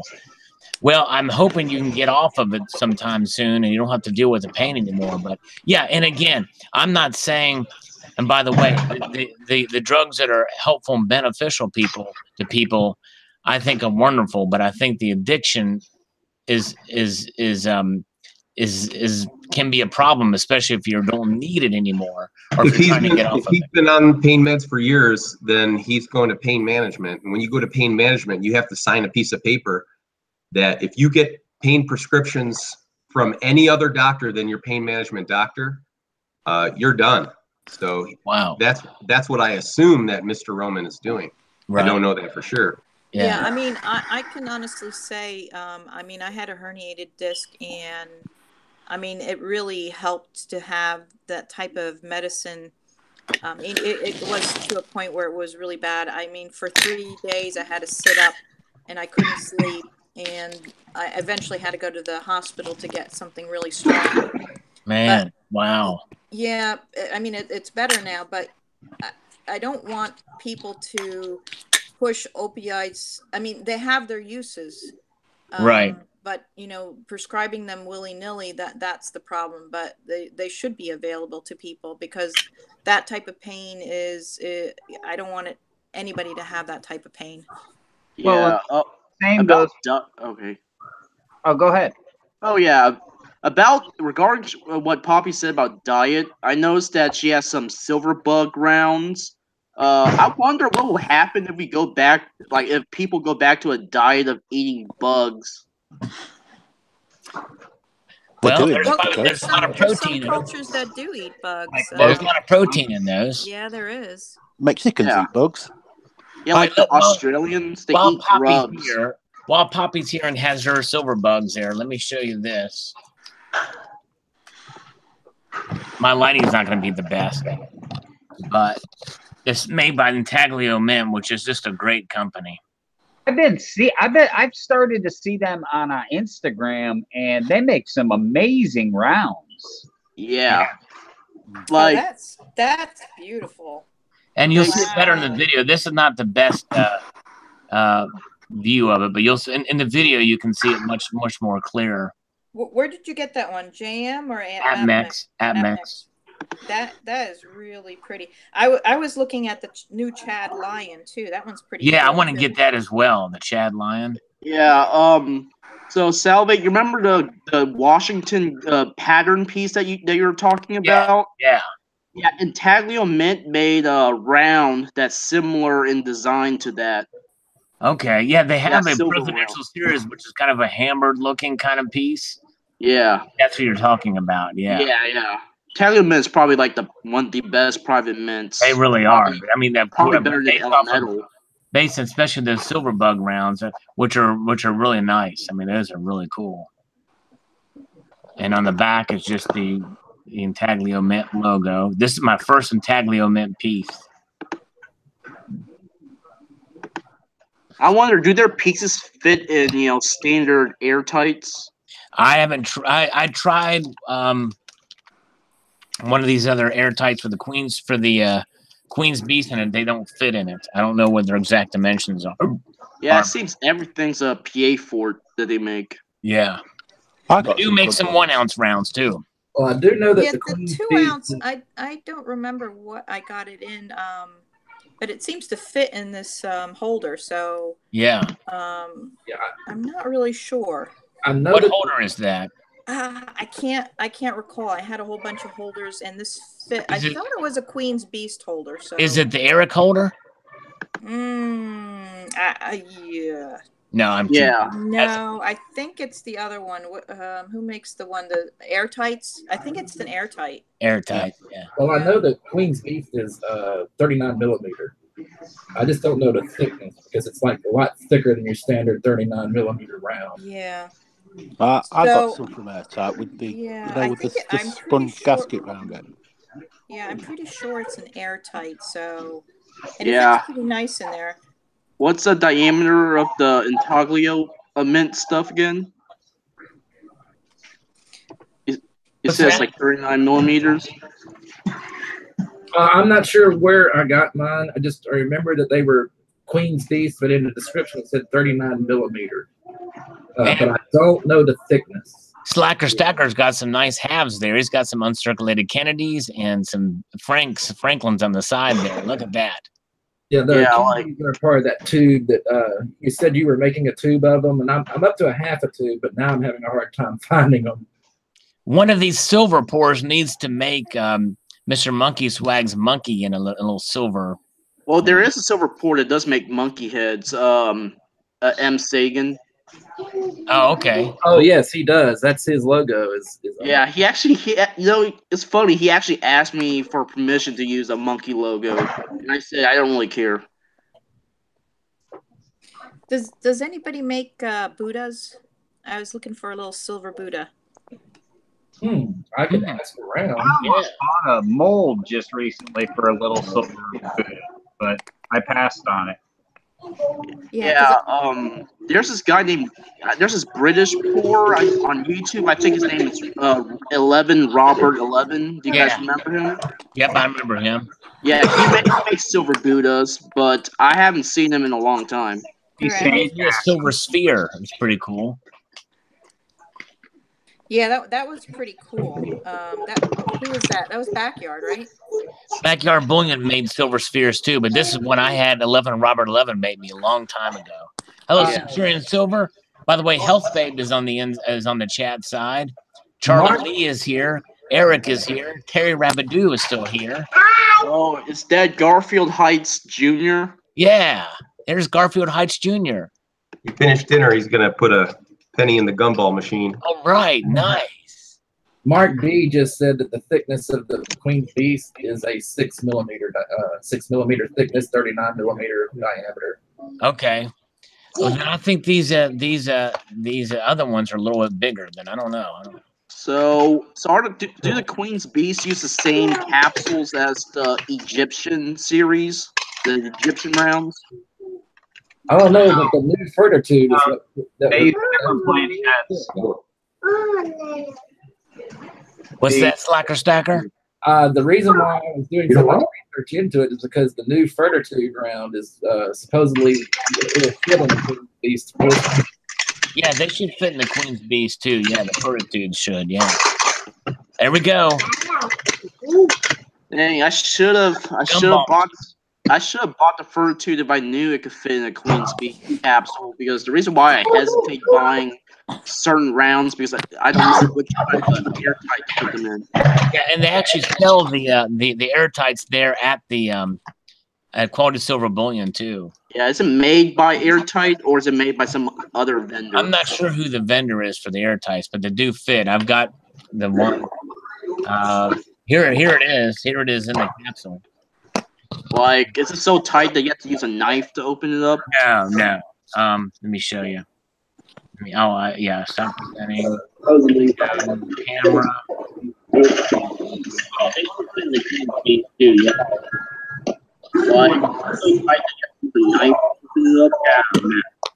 So you can take it out. It's a little bit work, but not too much. Yeah, I mean, I'm trying to buy a Queen. Somebody's secondly here. John, I think you might have your other thing playing. Your YouTube side playing. If you can mute that.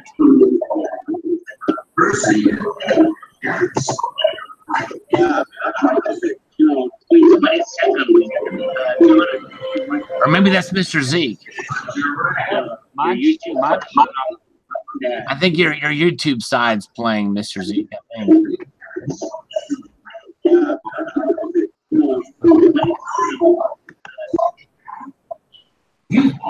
All right, let me see here. Let's go. All right, well, while we're here, let's go back to the comments for a second. We'll do a couple more comments and we'll come back to the conversation. Who wants to read the next comment here? By Adrian. Lucky for those of us that don't have to pay bullion tax. Amen. More comments and we'll come back to the conversation. All right, somebody's got who's next comment here. Let me see. It's Mr. Zeke. Mr. Zeke. There we go. I just muted it for him. I don't know if can you unmute yourself when you figured that out, Mr. Zeke? Maybe he stepped away. Yeah, I think he stepped away. Okay, all right. All right, let's see here. So let's see. Who wants to read the next one? Mr. Conference. Maybe there we go. I just muted it. I don't know if can you unmute yourself when you figured that out, Mr. Zeke? Maybe he stepped away. Oh, yeah, I think he stepped away. No, I'm still here. Right. Can you guys hear me? So let's see. Yeah, but you're playing the YouTube side, Mr. Zeke. Can you mute the YouTube side? No, I just muted it. You've got another window with it playing on the back end. Yeah, I could hear Thomas the Tank Engine playing in the background. That wouldn't be me because I'm here by myself. But yeah, no, I had accidentally unmuted the YouTube side. Okay, good. We're good now. That's much better. Very good. I don't know who had the Thomas the Tank Engine though. That was, I could hear like the recognizable horn tooting. Garfield. You know what? That's my TV. All right, maybe Poppy Stuff wants to read a couple comments with her nice voice. Yes. Yeah, Poppy does have a great voice. Thank you. It's all that customer service work that I did for years. Yeah, she gives RB50 a run for her money. There you go. Let me see if I can read. I have to put my glasses on here. Where are we? It's compositions. Gold is a good bit more dense than lead, and there are many elements that are more dense than gold. What is it? Osmium, iridium, platinum, and others. That's right. He's right. Very good. Yeah, this M's compositions fellow gives the elements guy a run for his money. Oh yeah. You remember the guy, like the elements guy, like on YouTube? He's like in the Royal Mint. Yeah, with their bars. Nottingham University. Yep. Big white hair. Yep. That's a Martin something. He's actually from Russia originally. Yeah. Oh, really? I don't know his accent. It's British accent. He's awesome. English. All right. Icon 2012. I had a 24-hour tour and missed your live chat. A man's got to make the green to buy the silver. I'm watching the video now to catch me. Smiley face. Nice. Well, there's no excuse. You should quit your job and listen to my live streams all the time. No, I'm just teasing you. Thank you, Icon 2012. Appreciate it. Awesome. Can you still see? I'm still kind of new to the chats. Can you still see the the comments? You know what? Yeah, Salivate is showing it on the screen. Yeah, I'm showing it on the screen, and So- the side chat's here too. Abby Silverstack's here. Hello. Okay, I'm just curious. I don't really. Yeah, wanna up on wait the top with the tabs. If you go back to the YouTube, Okay. yeah, you're in the Hangouts. You'll see the Gotcha. side comments. All right. Yeah.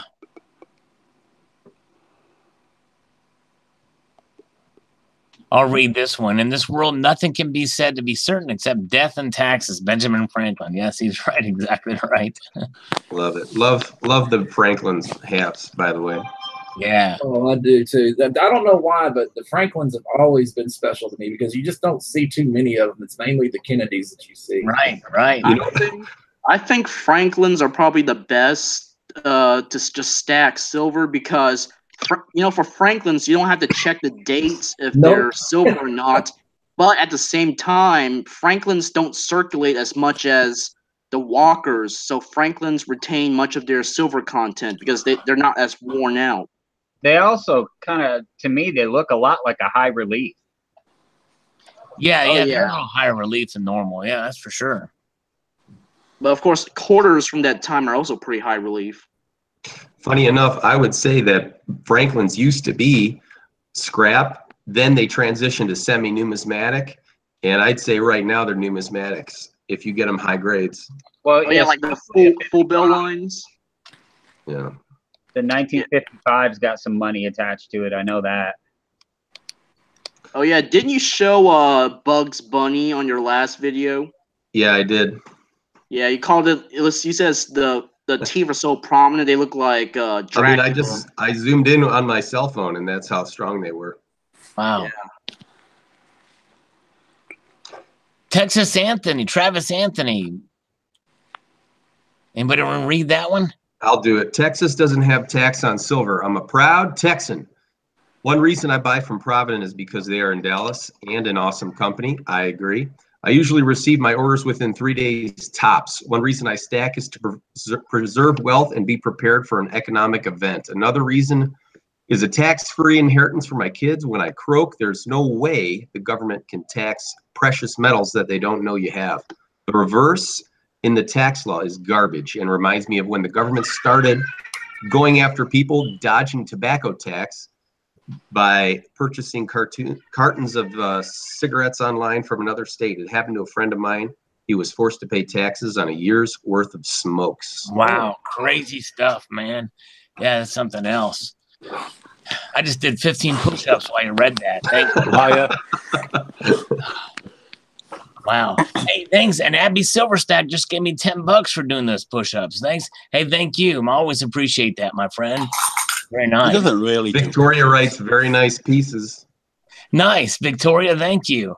This is on my APMEX silver order from which the Don't Tread on Me round came. I want to get another one of those. Thank you. Wow, that's cool. Can anybody hear me? Maybe we can get the one and only Stephen Heath to read the next comment. What do you think, Steve? I haven't got my reading glasses on, so you've had it, I'm afraid. Okay, that's cool. No worries. I feel you. How about right there? Poppy stuff? Don't forget, it's nearly 1 o'clock in the morning here, and I'm in. Oh, bed. that's right. Yeah, that's right. I think I might have something to show Stephen. No, don't show it in here. The children looking. Oh, then you wouldn't be able to see. You don't have your glasses. Poppy, do you want to read this next one? Which one? The coin guy? Yeah. Just bear with me. It's very tiny, so. Oh, no worries. Shoot, I'm sorry. If you can't read it, I can read it. No worries. Yeah, I think it's at a point where it's a little too small for me. Okay. I got it, Sal. You got it? Okay, cool. I believe the majority of the lower 48 states, if you purchase more than $1,000 worth bullion, not sure about numismatics, at a time, you're tax exempt. At least that's the case in my state of Maryland.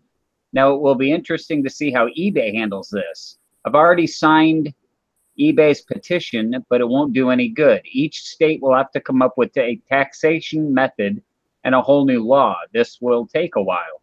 So save up and keep purchasing large orders when you can. Keep stacking and collecting, fellow hobbyists. Nice. Thank you, Mr. Zeke. That allowed me to do 10 more push-ups and start with the barbell here. Yeah, Nice. we've heard it all before. That's right. Does anybody know if there's a barter website? I've been thinking a lot about, using barter as a method of payment. Well, there's. I'm curious. Well, there's. I know the dark web uses barter. Mm-hmm. Yeah. Like, you can barter. I think you can also barter at the what's that hotel that John Wick stayed at? I can't remember the name of the hotel. The Continental. The Continental Hotel. I think they can barter there. Poppy stuff. Are you familiar with Discord? It's a gaming app. A lot of these channels, or a lot of the servers that they have in Discord, they have separate rooms that are like trading posts, and that's where everybody goes in to barter and trade back and forth. Yeah, that's kind of interesting. No, I've had people. And then the question is, how do you define barter? I mean, it's like it's trading goods and services for other goods and services, right? I've had people Correct. send me private messages or on eBay. If I put something up for sale on eBay and they don't want to buy it, but they have something they think I might want to trade, and then they'll ask me if I want to trade, and as long as we don't exchange email addresses, eBay's none the wiser. So, we just go to a different forum. Like I'm into watches, so we'll go to a watch forum. Craigslist. That's what Barbara mentioned, and that's what I was going to. There was a whole show. But the thing is, it's dangerous. It's dangerous. What's that? There was a whole TV show dedicated to that. Right. Wow. Hey, Zeke, yeah, I remember that. It was an interesting show. I can't remember what the name of it was, but it was. I saw that, and they bartered their way up to what they wanted. Yeah. It was kind of. Oh, cool. I've seen that show. Yeah. That's what I'm familiar with. Hey, somebody was talking about taxes, and JM Bullion actually has an excellent article. It's actually an infographic. I'm going to type it into the chat if anybody wants to take a look. It's probably one of the best. Wouldn't let me put it in. Yeah, only like Salivate could do that. Could post links in the side chat. Post it. Let's see here. Post it. Let me see if I can get the. Post it in the group chat that only we can see. Oh, okay. In the inside chat, and I can post on the outside chat. Yeah. My opinion, that's one of the best, most thorough explanations of it. Oh yeah, yeah. And it's easy to read. It's an infographic. I love infographics. Right. Very cool. All right, let's see. Okay, next one.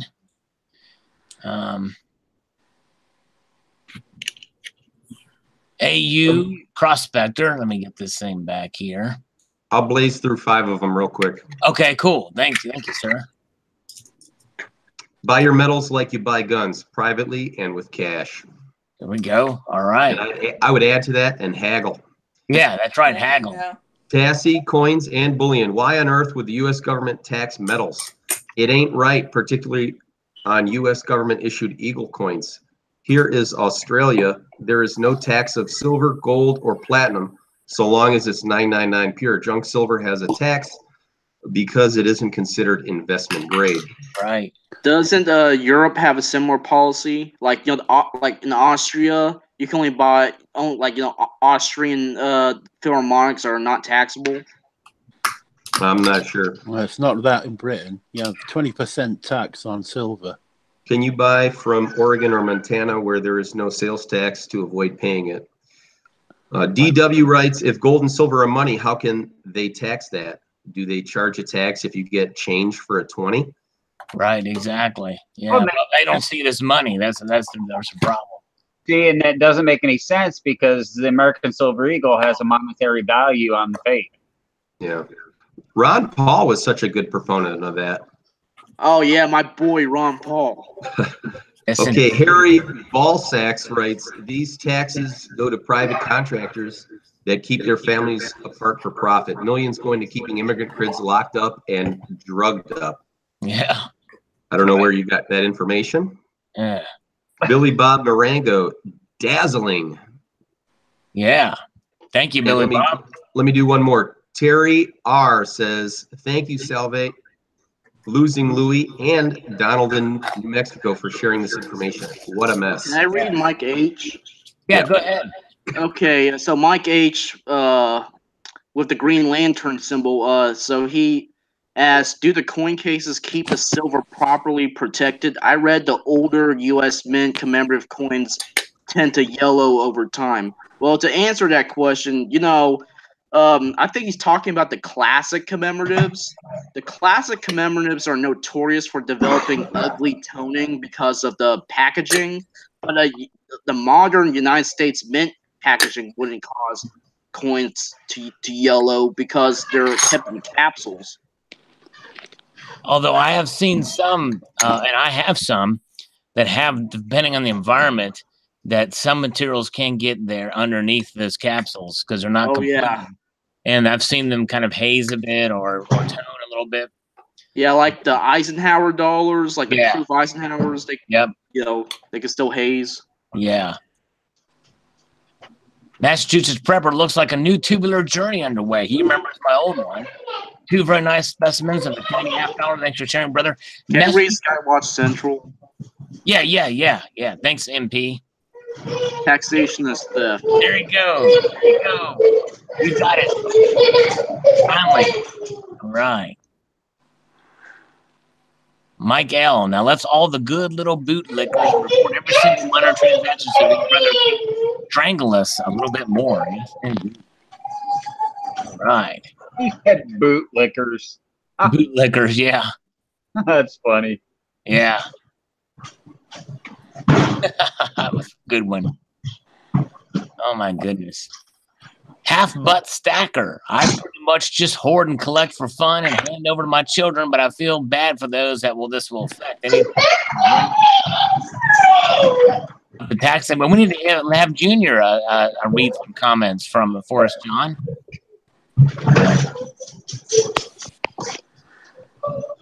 Three-ring circus, Terry says. She's still here. All right. What kind of circus? Yeah, none. This is a three-wing circus, and it's second to none. Three-ring circus, that's second to none. What's going on here? Hey, on the side chat, I really like Charlie Lee's comments about Maple Leafs. I only buy Canadian silver with the time release milk spot security feature. There you go. Exactly. Yeah, exactly. The milk spots are probably the best security feature. It's silver if it has milk spots. Yeah. Very true. Yes. Very That's true. You shouldn't be hating on milk spots. Yeah. Yes. Canadian Naples and their snow toning.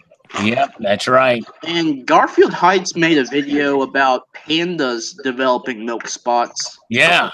More often than we think. Mm-hmm. I've got a couple of swans with milk spots. American silver eagles with milk spots recently. Yeah. Sir Walter Raleigh, first inflation, currency debasement, and now this. What a terrible trifecta. Indeed. Crazy.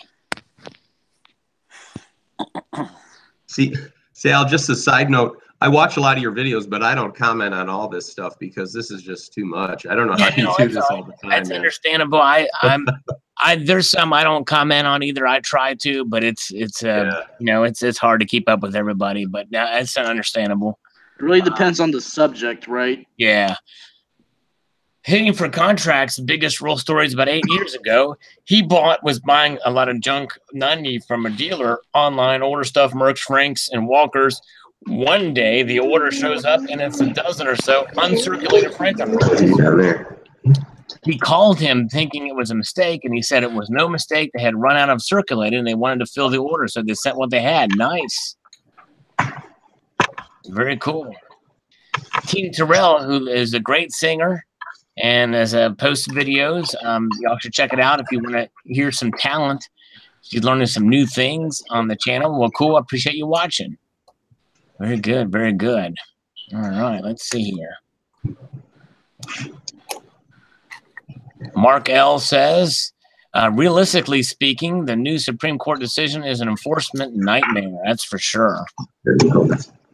How State A can possibly enforce tax collection from business in State B as a business doesn't own any assets in State A. State A simply can't go into State B and start seizing assets there to satisfy whatever tax it thinks it's owed because of a customer of that business lives within its own state. Yeah, it's kind of crazy. I mean, that just opens a whole can of worms in that regard, and then personal transactions on top of that. Volatility of gold prices during the last year is still less than considerably lower than we've seen in the stock market for the last several months. Yes. Indeed. Why do you think gambling and fireworks are legal now? So they can tax it. That's right. That's the whole thing we're talking about with marijuana, why they're on this move to legalize it. The states want the revenue. Are fireworks illegal in What's America? that, Stephen? Are fireworks illegal in America? Really? Some fireworks are. It depends on what state you're in too. Yeah. Wow.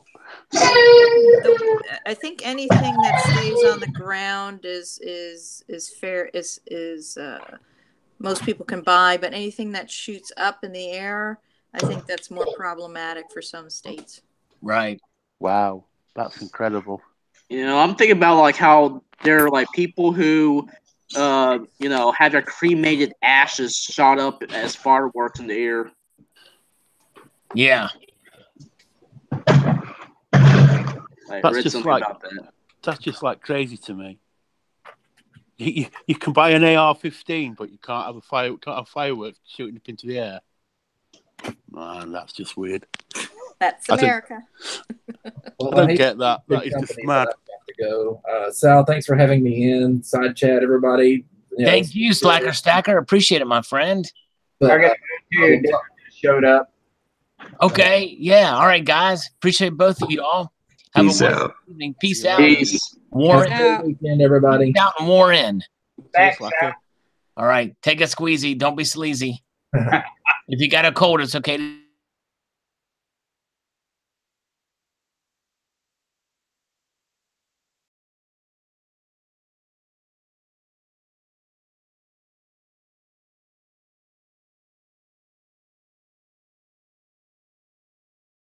Peace. I'm interested in the next Queen's Beast, probably in the series. Yeah, you there's always gonna be copy a me, you. yeah, there's gonna be a second lion in the Queen's Beast series. Right. There's gonna be a white lion, and how will they distinguish that from the first lion?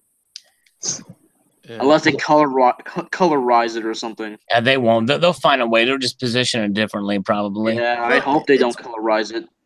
No, it's probably going to be a new. If it's a different type of line, it'll probably be a new design. It might. Are you sure it's not a Scottish lion? Because they had several dragons, right? I think there's 12. No, Queen's Beast, right? There's a dragon of Wales and there's a dragon of Right. Scotland. Yeah. Right. I used to know more. And in Wales is a red dragon. I'm Yeah. really surprised that that one of the Queen's Beasts isn't the Loch Ness monster. Yeah. I would love to see that. Well, what do you know? You know when it's not real. Well, I mean, our dragons aren't real either. How do you know? You've seen one. Oh, here we go. I mean, if I take some mushrooms, I probably can see dragons. There you go with LSD again. Puff the magic. Isn't that a gun? Is what a gun? Puff the Magic Dragon. A gun? It's a Gatling gun. Oh, it's a Gatling gun. Okay. Huh. Interesting. Didn't No, know this. T-130. It used to be a TV show. Yeah, that's right. In what was it? The 60s or the 70s? 70s, I think it Probably, was. yeah. Puff the magic dragon. Lives Sorry, by the sea. got me going here. Hey, Oh, Will really, Bob, Edwards see on that, the yeah? side chat, he actually confirmed that he saw a real life dragon. So Will mother- Edwards said, "I've seen a dragon. My mother-in-law." Yeah. Right. Funny. Sal, you live by the sea, don't you? I live by the sea, by AC of some sorts. I mowed through some of it the other week. It was live on a live stream. I mowed through it. It was more of a swamp, though. See, the swamp is near me. I'm near DC, so I couldn't. It was hard to drain. So you lived in a swamp, like Shrek. So have you wrestled any alligators? No alligators lately. Just You got one of those accents then, Sal? I need one of those accents. No, that's Australian. No, you're not Dick Van Dyke. I'm not Dick Van Dyke. Dick Van Dyke. Trying to do his Cockney accent. We've got a brother called Cletus. What's that? Have you got a brother called Cletus? Cletus. Goddamn Cletus. Cletus. Or Wasn't Van that a Roman emperor or a Roman general? Caligula. That's Caligula. No, there's a I also thought think there was a Cletus. Diocletian. Diocletian? No, Diocletian. Okay, yeah. You know, I mean, lately I've been reading about the Byzantine Empire, which is the Eastern Roman Empire. So many people didn't know the Roman Empire survived into medieval times. Right. You never see that in textbooks. And that's the Byzantine, right? Yeah, well, they weren't called Byzantine at the time. They always called themselves Romans. Yeah, because they split into two. It was the East and West Empire. Yeah, at one point, Emperor Diocletian split the Roman Empire into 4 separate zones, and he calls it the Tetrarchy. Okay, right. King Arthur is a Roman. Who's a Roman, Stephen? King Arthur. King Arthur. Okay, yeah. Wow. Yeah, they thought he was a British Roman chieftain who fought off the Saxons. No, Saxons weren't about then.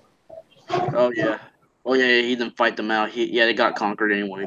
$6 a piece or $12 for 2 coins for cherry pick BU 64 Kennedy halves is a pretty good deal if you ask me. Although other people in the chat were saying that they got them for spot. Provident is currently selling 2 average circulated Kennedy halves at 1306. Or you can take whatever they give you, assorted circulated 90% silver coins at 1170. Wow. Well, thanks, Mark L. Very cool. Yeah, that's the thing about, buying junk from the LCS, because you see a lot of BU coins mixed in there, and you can really pick and choose. You just get all the BU ones. And back then, did they how a $2 bill was considered to be a prestigious tip? Yeah. Didn't 1964 Kennedys, were they just like $2 bills back then, where it was a great honor to tip somebody with those? Yeah, I could see that. Yeah, especially since they stopped making them in 90% silver in 1965. That's when they made the 40% version. Mario Hernandez says, buy now before you have to pay taxes. Hurry. Do not hesitate. Prices are low, but make it a long-term investment. Heads up. Yeah, well, I think it's going to take them a while to sort all this stuff out, is my guess. Who wants to read the Coin Couch comment? This was amazing. One of the best live interviews yet. Thanks, guys. Very entertaining. Coin Couch. Interview with J3V Dick in Canada. And by the way, anybody that wants to do an interview for your channel, if you've had a channel for more than 6 months and are relatively active here on YouTube, email me at salivatemetal@gmail.com and we'll work something out to get your channel noticed by a different audience for sure. And yeah. You should interview Garfield. Yeah, we can interview Garfield Heights Coin Club. Free You Are Not is here on the side chat saying, super cool you respond to comments. Thank you for all the info, sir. Well, thank you, Free You Are Not. I figured this is a way to kill 2 birds with 1 stone. I can have a live feed and interact with you in the side chat and respond to comments and change it up a little bit by having some of my viewers read the comments and make a little bit of fun. So yes, thank you so much. I appreciate that. Centurion Silver says, I get mine for between 120 to 130 per 20. But of them, only 2 or 3 are near BU. Almost AU. 64s are my faves. Lowest premiums next to the Bennies and Walkers. Love my 90% silver. Fun stuff. Thank you, Centurion Silver. Indeed. ASMR people, by the way, I think a cool interview would be David Morgan, the grandfather of silver. He does a lot of interviews and might be passionate about silver, but is not an over-the-top silver pumper. Well, thank you, ASMR people, and thank you, John, for reading that.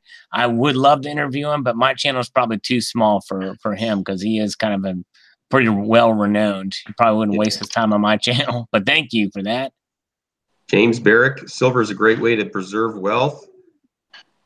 And then he goes on to say, you will be happy that you transfer some of your wealth to something that survived. But unless you are really good at market timing, which nobody is, I agree, and you sell your silver precisely at the top of some panic event, you will still have the same value you started with. I'm sorry, everybody. I like to stack silver myself, but I started to see this for what it actually is a long time ago.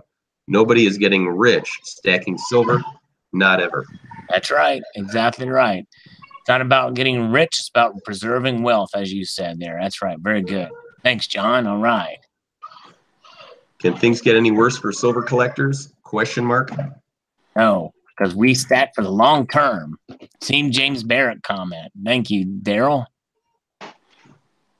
All right, Mr. Monkey Swag, this one's for you. Well, I don't want to make a commotion right now. I mean, I don't want to say when there's people around. Oh, okay. All right. Yeah, I'll do when there isn't anybody around me.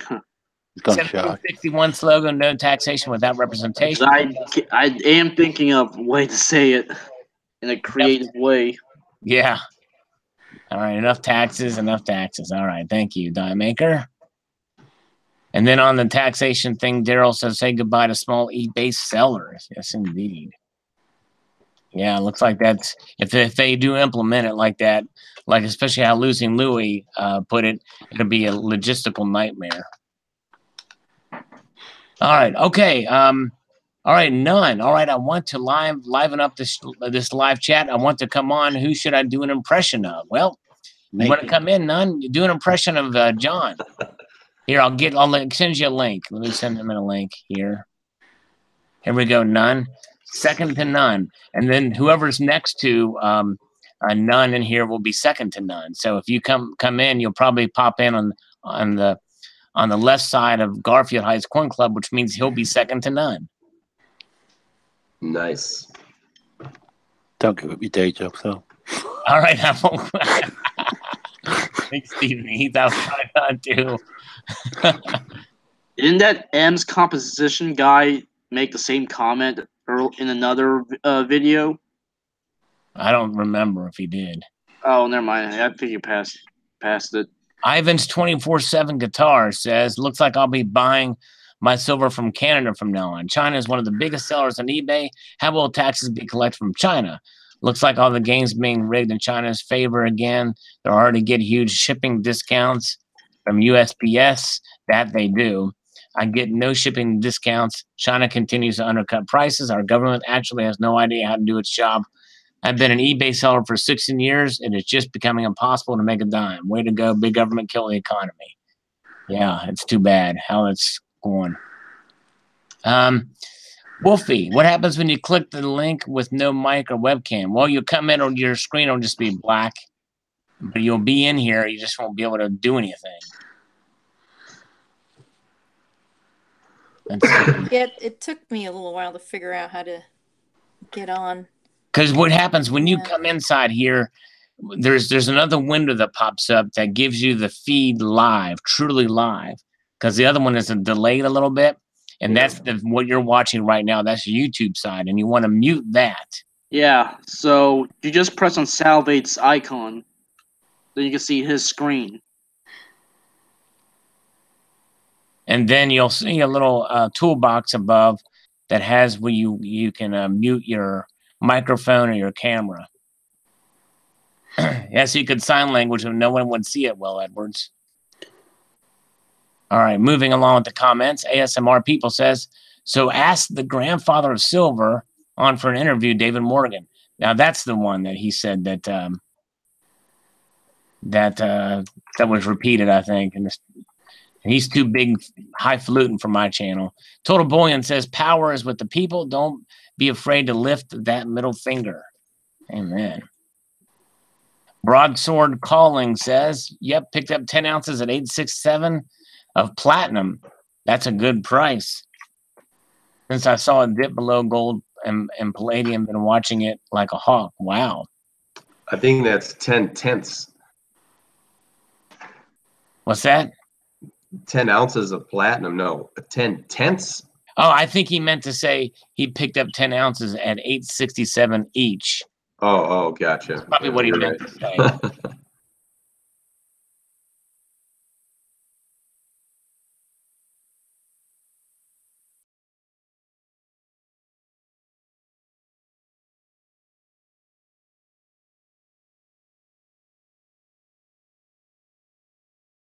He's the none guy. He's second. He's buggered off. Right now, John, you're second to John. We got 2 Johns in the house. John, I think I might have a country you don't have. What was that? Let me see if I can scrap it up here. You may have noticed I have a lot of them.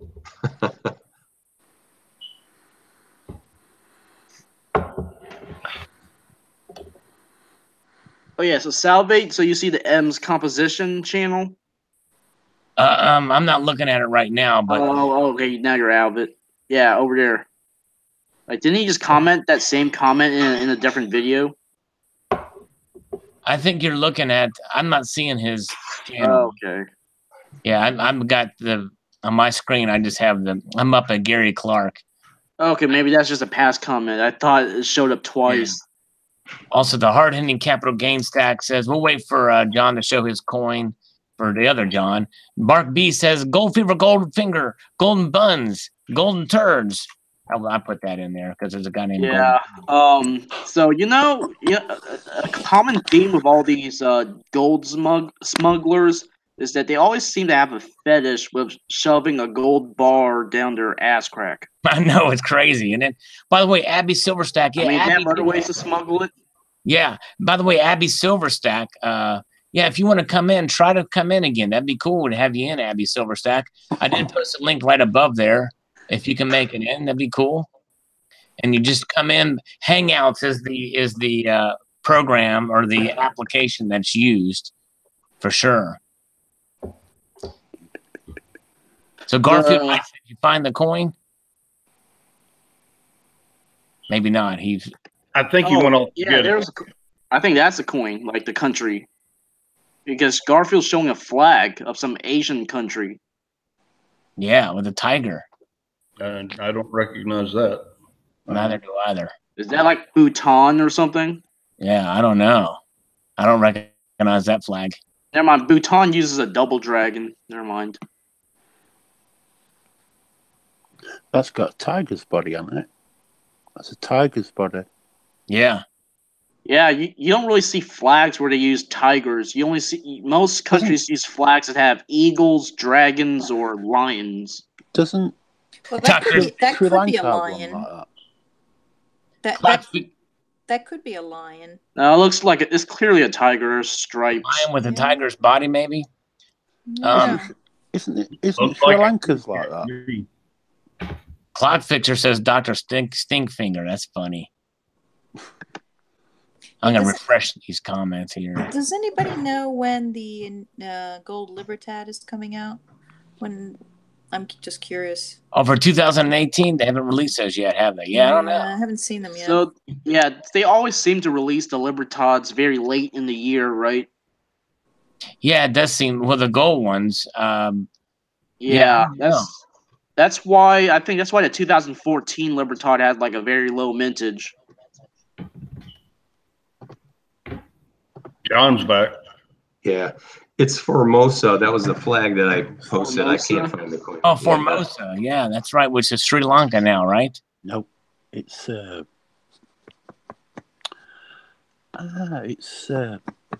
Kai-shek, China. Oh, Taiwan. Taiwan, yeah. Formosa, Yes. China, Taiwan. Okay. Yeah, that rang a bell. Yeah. What was Sri Lanka called before it was Sri Lanka? Ceylon. Ceylon? Ceylon. Okay. Ceylon. Yeah, I would drive myself nuts if I tried to collect a coin from every country that ever existed. So I only get coins. I have coins from countries that don't exist anymore, but I'm concentrating on just coins from countries that still that exist today. Yeah. It should be easy to acquire a Taiwanese piece, right? Yeah, I got several. Yeah. I thought Cuba and North Korea would be hard, but they were easy. Yeah, I posted a video of a 1953 Cuban silver peso that was minted before Castro took over. Yeah, I And it remember was that. That is a cool piece. Yeah, and it was minted by the United States Mint using peace dollar planchets. Mm. Well, not peace dollar because it was 1953, but basically silver dollar size planchets. Yeah. I mean, it's interesting. I mean, the United States Mint did not produce any silver dollars during the 1950s, yet they still have silver dollar planchets to produce those Cuban coins. Well, the United States Mints made coins for other countries for years, so they probably always had certain planchets at least available to them. Yeah, they also minted like during World War II. Did they mint coins for Australia and some European countries? Off the top of my head, I don't know, but there's a website that I have listed somewhere that that shows every coin every year of every country of every coin that the United States Mint produced. Yeah, Philippines. They did those in the 40s. Philippines. You know, I hate to tell you, I think it's located in the Red Book toward the end in the back. It lists every coin that was minted by the U.S. government. Well, actually, the Cuban coins were not listed in the Red Book. I have to search online to know that they were minted by the United States Mint. Gotcha. Yeah. So they did. The United States Mint did make Australian coins during World War II. So who would have known that the United States Mint had planchets for 50% silver or sterling silver? Yeah, it's crazy. Well, you know, they have their sources. All they have to do is put in an order for it. Yeah, and they can do the right composition.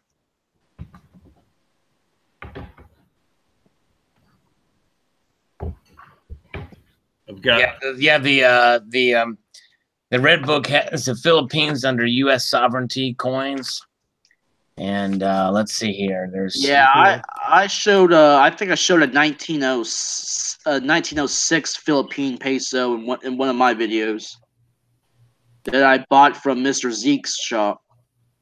Right. I've got an auction on that's going to close in a few hours on the symbolic last coin of this collection, and I wasn't going to tell everybody that's watching my videos what it is, but there's not so many people here that I would ruin the video. You said you were paying a pretty penny for it, pushing your margins, huh? Yeah, I didn't know it was going to be this expensive. I looked it up after I got into it when it was still at a low price, and it does go. But it's the reason it's symbolic is that it's Southern Rhodesia. Oh yeah, Zimbabwe. Exactly. So the country now, and I have Zimbabwe, but the country now starts with the letter Z, so that's why it's symbolic. But the coin is a George V sixpence from 1933, and it's a really cool looking coin. It has on the reverse, it has native axes, crossed axes. Oh, that's badass. It's a cool coin, and Is it a silver or copper? it's silver. It's sterling. I've seen the crown. The Southern Rhodesia crowns are pretty attractive pieces. Yeah, the 3 pence is nice too. It's got they're not crossed. They're 3 arrows or spears sticking up. And Are they like about the? Oh, go ahead. I may get that one, but the one I bought, I ran across one of the people in our community. Their avatar is a reversible coin that has crossed clubs. And I asked him what it was, and he says New Zealand. And one of their the native warriors' weapons is a club, and they're often intricately carved. And it's on the obverse is again George V, and on the reverse is another set of weapons that are crossed. So I bought one of those as well, and I'm probably going to do them in the same video. That who's showing that that coin right there? Garfield, John's showing it. Yeah, that's pretty cool looking. Yeah. Yeah, is the 3 pence the same size as a British 3 pence, like the Southern Rhodesian one? Is their 3 pence same size as a British one? Let me look it up real quick. I believe so, but should be. Yeah.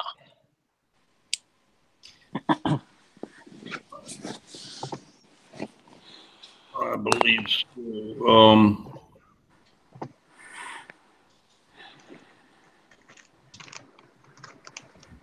What the heck is Zealand, Car One Sagan talking about? Yeah, I don't know, man. That's kind of crazy. I'm not going to touch that one with a 10-foot cylinder or a golden cylinder. the New Zealand 3 pence is 16.3 millimeters. So Garfield, how much do you pay for that silver Krugerrand? Yeah. Probably $58, like a dummy. Wow. Yeah. it's still better than the introductory price. What were they selling it at 60 first? bucks. I got it at the introductory. You know, you get they were 60 plus tax. Ouch. Plus shipping. Yeah. When they released in the UK, they were £100, which is like $135. That like Yeah, like that a ring, one I've got. right? Yeah, that Krug I've got, that silver Krug, that's a round, isn't it? Yeah. This is from a beautiful set. Okay. Oh, yeah. Nice. I don't know. I'll tip it. Try. Well, that's a young queen, right? What's the date on that one? Oh, those are beautiful. Yeah, that's a young queen. What is the date? This is the mid-50s, right? Now, this is the 9-piece set. They have an 11-piece proof set. This is the 9-piece mint set. It's 54. 1954? Yeah, Yeah. that's Yeah. coronation. Yeah, I knew that was a young queen. I think it was mid-50s. Hey, Salivate, didn't you show a South African proof set in one of your earliest videos? Yes, good memory, Mr. Monkey Swag. It was from 1965. And to this day, I get some weird comments on that video for some reason. Wait, what do you mean by weird comments? Just people saying, so like saying, I want to sell something, some unrelated. Oh yeah, those guys from India and Indonesia. I get those guys, pestering me on Instagram. They would like private message me, trying to pose as like Americans, but they speak broken English. Yeah, trying to sell me Indonesian coins. Right. Check this basement find out. Smells like a basement too. First Federal Savings and Loan Association of Cleveland. Wow. Right now, what you would do is you'd go to the bank, you'd get these, and you'd put your little. Oh, I've seen those. Oh yeah, I've seen those too. I've got one with a kid. Somebody sent me one with a kitty on it. There's a guy on. Go ahead. Oh, there's a guy on Instagram. I don't know if it was a credit union or a bank, but it's from some bank during the 1950s. They would package some BU Morgan dollars in their own bank card. And the coins would tone in rainbow colors. Wow. Yeah. Because of the sulfur. One of the dealers said he accidentally put some silver coins in a brown paper bag. Forgot about it. Man, these things toned out so good. That is, I guess, one way that you can tone your silver coins is just throw them in a brown paper bag. I don't know how many of you remember I showed a Stone Mountain early commemorative. Yeah, I remember it. that had been given to my great-great-grandfather who fought in the Civil War. Yeah, yeah. And that coin was toned black, and it was in a manila envelope. Yeah. And you found it in your house, right? Yeah, I'd never seen. I grew up when I grew up. This house was my grandfather's house, and then later it was my father's house. And when I inherited it, I started going through stuff that's in the library, and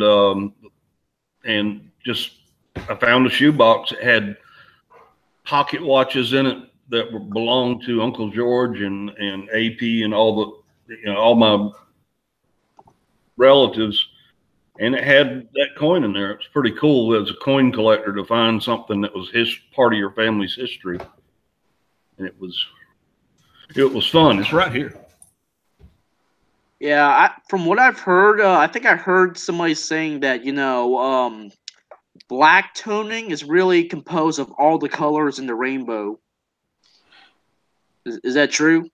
Like black toning? Yeah, I mean, essentially that's what black is anyway. Black, I think, is a combination of all the colors in general. That's what they say. I don't know. Yeah, that's why you shouldn't tone the coin too much. Right.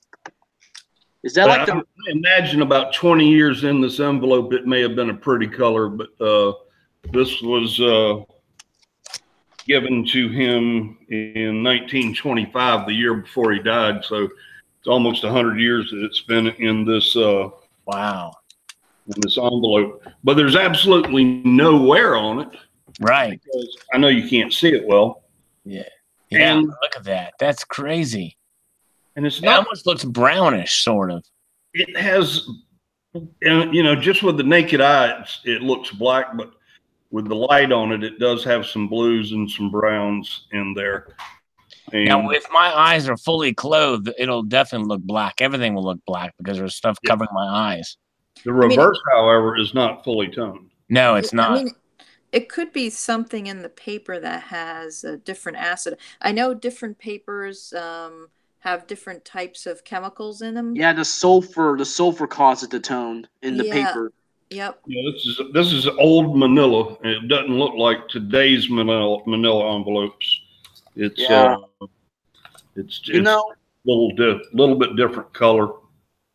Yeah, there exists special Stone Mountain $half that have I don't know if they're counter stamps, but they have like a serial number and they state which state. Because the Stone Mountain $half were sold in different states. So like there's an abbreviation of the state where you bought the Stone Mountain $half from and a serial number. So those counter stamped Stone Mountain $half are pretty desirable. This one was purchased at a bank that still exists. Well, it's not. The building still exists. It's a law firm now. But when you walk in the front door, it's on Main Street in this town. When you walk in the front door, right before the front door is tile work that has the name of the bank written in the tile. So the building's still there. Wow. Hey, John Hartley, that coin is beautiful and, it's got a lot of meaning to you. But let me tell you, that dark toning, a lot of times what dealers do is they legally clean it. And a lot of times cleaning a coin gets a bad rap, but dealers do it all the time. And there's a legal way of doing it. I'm just going to do a screen share real quick and let you know. I'm not telling you to do it, just for the viewers out there. My coin dealer does it. Yeah, the Easy Zest coin cleaner. Can you guys see that? Yeah. That one, very popular. You just dip it in there, take it out, run it through some water. But another one that a lot of people use is the MS-70, and it is legal. A lot of times, if you just flash dip it, they call it just a quick dip, run it underwater, and then you send it to NGC or PCGS. If you do it once, there's no way they're going to know, maybe twice. But if you do it several times, then they might come back and say it has altered surfaces or something, Hey, John Hartley just bought a Gettysburg $half recently. Yeah. Yeah. And it has nice color on it. So I agree with you, John. I own a bunch of coins, and like my Washington Quarters album. Yeah. If there's not 30 cleaned coins in there, I'd be shocked. Because I didn't buy any toned ones. I bought nice bright white coins. So that's the way to do it. There gets to a point where the luster starts to fade if they're cleaned too much. They're nice and bright, but the luster isn't quite right. May I ask you, what kind of albums are you using? Kind of what? Albums. Dansko, Whitman. I use Dansko for things like I'm doing a Franklin album, and I'm doing trying to finish my Washington Quarters album. I've got everything but 7 or 8 coins in the 30s, but I've got all the Philadelphia coins from the 30s. I don't have the hard one. And I got one coming in. It'll be here early this week, so I'll make a video on it. It's 1932 San Francisco. Well, the reason why I ask is because a lot of times the older albums, like Library of Coins, those had that sulfur or whatever that would naturally tone the coins. So if you can find the older albums, I would recommend using those. You know what I mean? The newer albums, they're very nice, but your tones will not naturally tone in time, or not as much, you know. I do get some toning. Where one place I recognize it is I've got a completed Jefferson Nichols album, and they're starting to tone really nice. They start off a really nice gold, and I don't know how those suckers tone, but I've seen some beauties. Hey, Garfield, I forgot the name of this company, but it's like from the 1950s. There's this album that causes coins to tone in very beautiful colors. You remember what it's called? Well, yeah, I mean, there was Library of Coins, but there was another one before that. I forget. Yeah. There was one that was green. I got an example of one.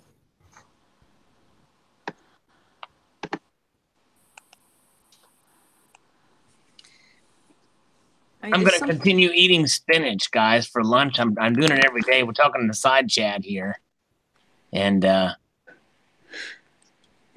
Barbara, thank you. I'll try to do this. Spinach is good for you if you guys good on sandwiches. What I do is every day for lunch, I have a flatbread sandwich with chicken, sliced chicken, and spinach, and no cheese or no sauce or anything like that. It's good. Hey, Sal. Yeah. Do you have a tomato on that? Tomato? No tomatoes. And I don't quit my day job either, Stephen.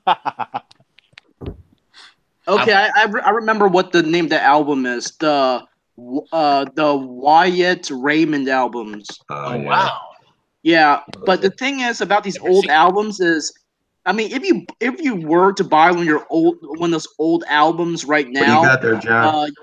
You won't expect them to just tone. Oh, is that a Wyatt Raymond album? No, it doesn't say. It says popular album on the reverse. You probably won't be able to see it. But it kind of looks like a Dansko with the inside, with the pulling out the inserts there. If it's got those inserts. Yeah, this one was full of junk quality mercuries, and I bought it for melt and just kept the album cool. I put the coins are ugly. I put them in tube with the rest of my constitutional silver that I don't consider to be part of my coin collection, is part of my stack. But I kept the album because it's interesting looking. You can tell it's from the 40s. You guys keep talking. I'm going to go pack my lunch now. I'm going to go pack my my spinach lunch, and you guys are having such a great conversation here. Mr. Monkey Swag, I might get a bowl of Captain Crunch and come back with a bowl of Captain Crunch. We're talking about cereal on the other side. It's a whole Monkey Swag. I know that album that you're talking about. Those albums themselves, I think, are pretty expensive. Yeah, I mean, here's a misconception. People think that if you put the coins, if you were to buy one of those old albums and you're supposed to put the coins in them, that they'll tone colorfully like they did decades ago. Well, that's not going to happen because all the sulfur or other chemicals on those already expired. So they're not going to tone the coins colorfully like it did decades ago.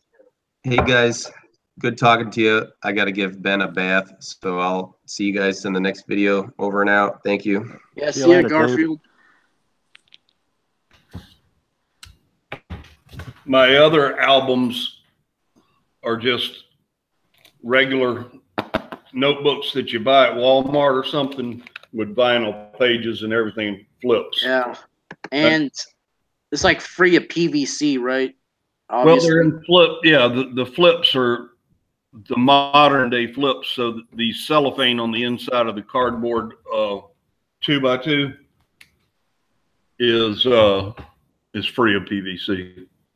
So it doesn't touch the cardboard at all. Did that say Andorra? Yeah. Yeah, that's interesting. That's off the first page. What's the first country in the alphabet? A. I mean, oh yeah, I need to think of an A country. Huh? Yeah.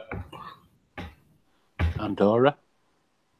That's the coin I just had. That's the fourth country. Angola. That's the fifth.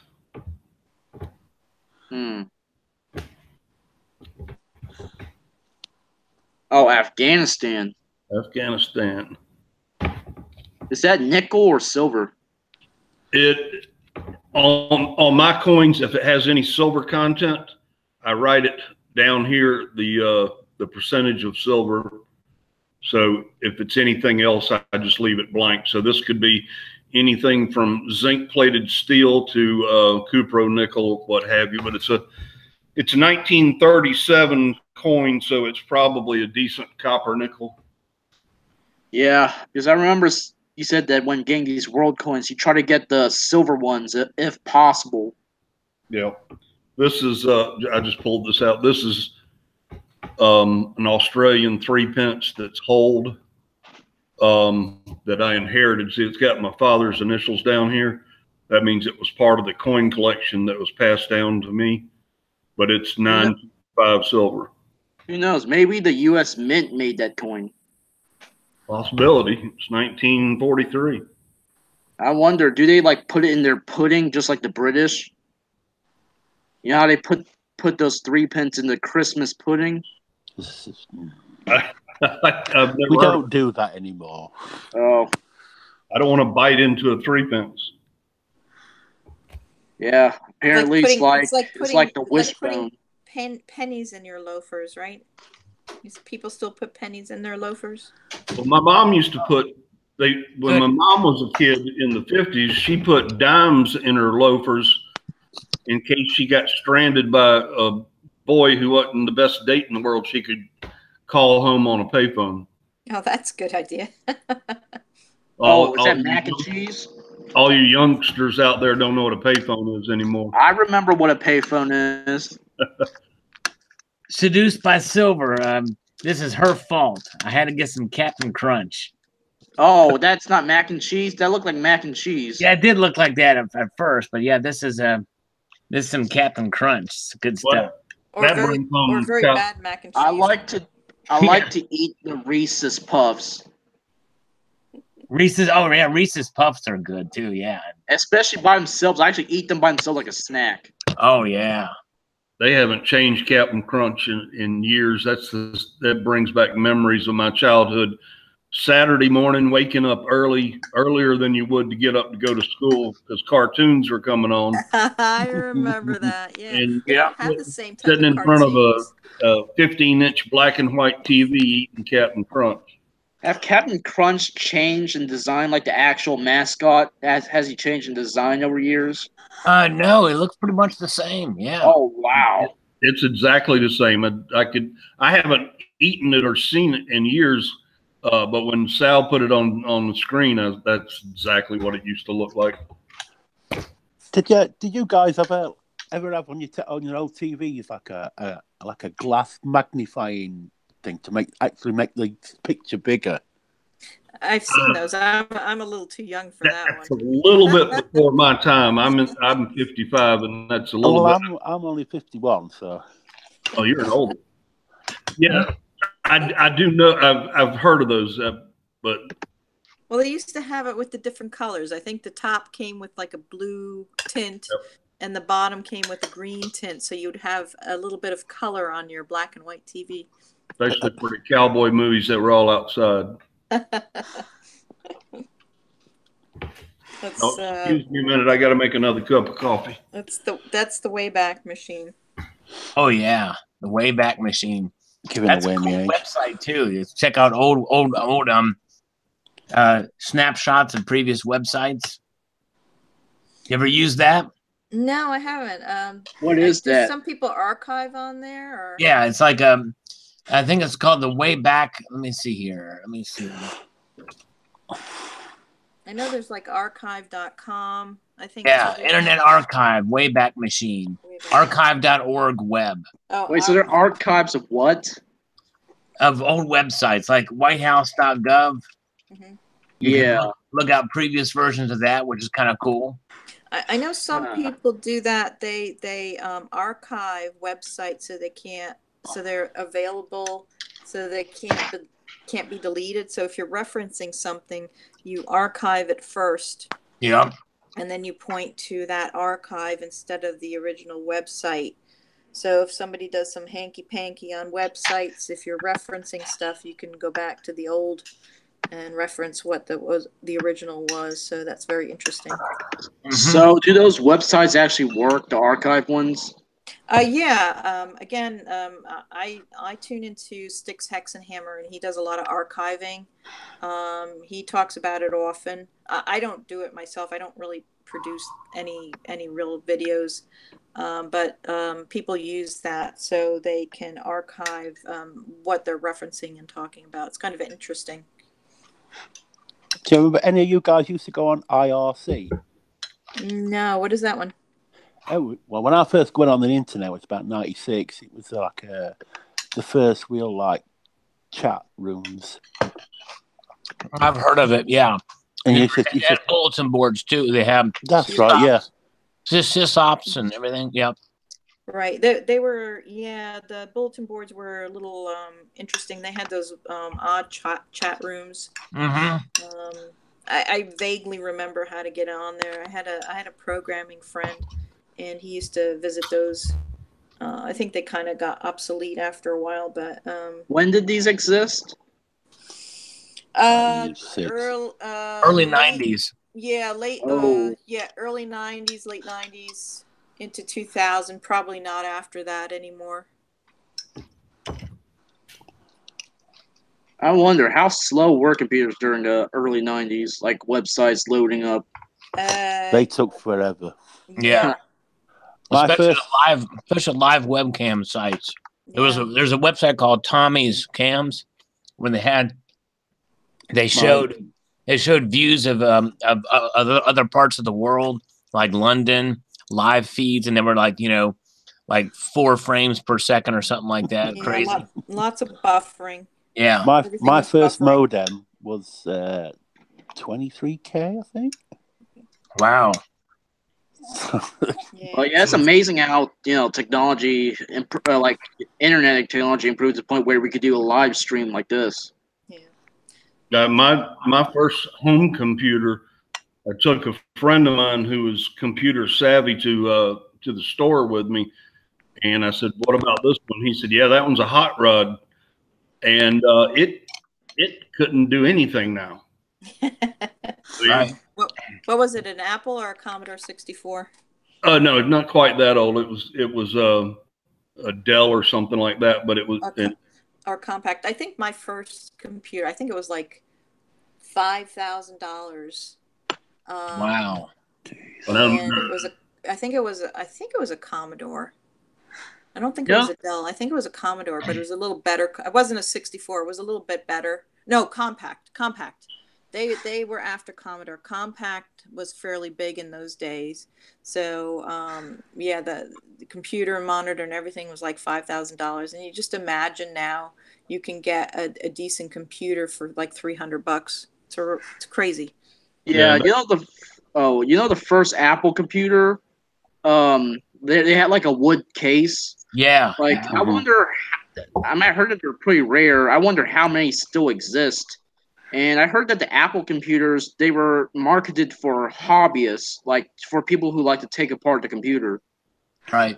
And then they started doing them for education. Yeah. The first computer I ever went on was an Apple II in my school.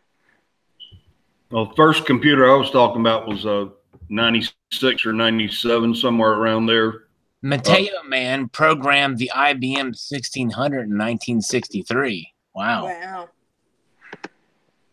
That was back when they used those cards. You slid in these cards that had punch cards. Punch cards, yeah. Yeah.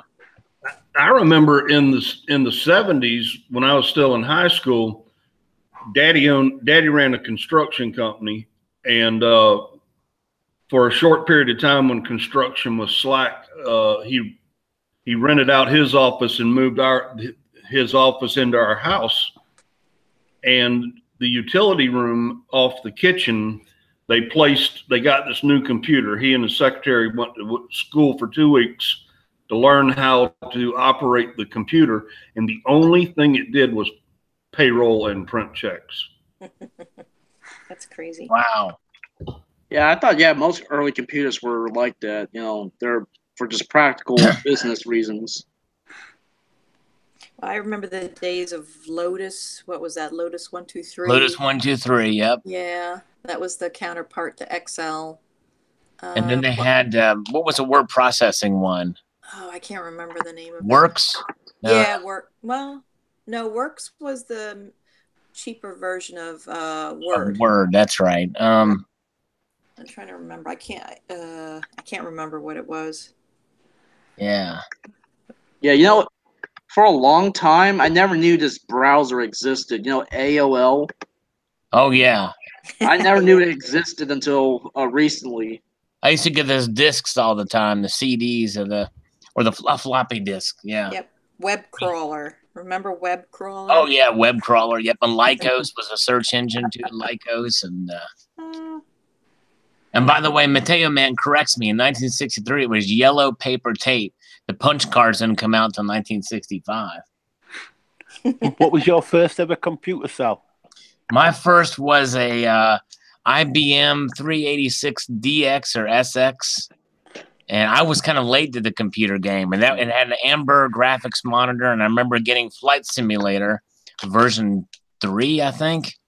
My first computer was a ZX81. Wow, I don't think I've ever heard of that. It's a British made company made by a company called Sinclair. And it had 1K of memory. Wow. And you could buy a 16K expansion pack, and it was £700. Wow. Seduced by Silver's first computer was an Etch and Sketch. That's good. Bryce's first computer I had one of those too. Bryce's first computer was a IBM 486DX, and mine was a 386.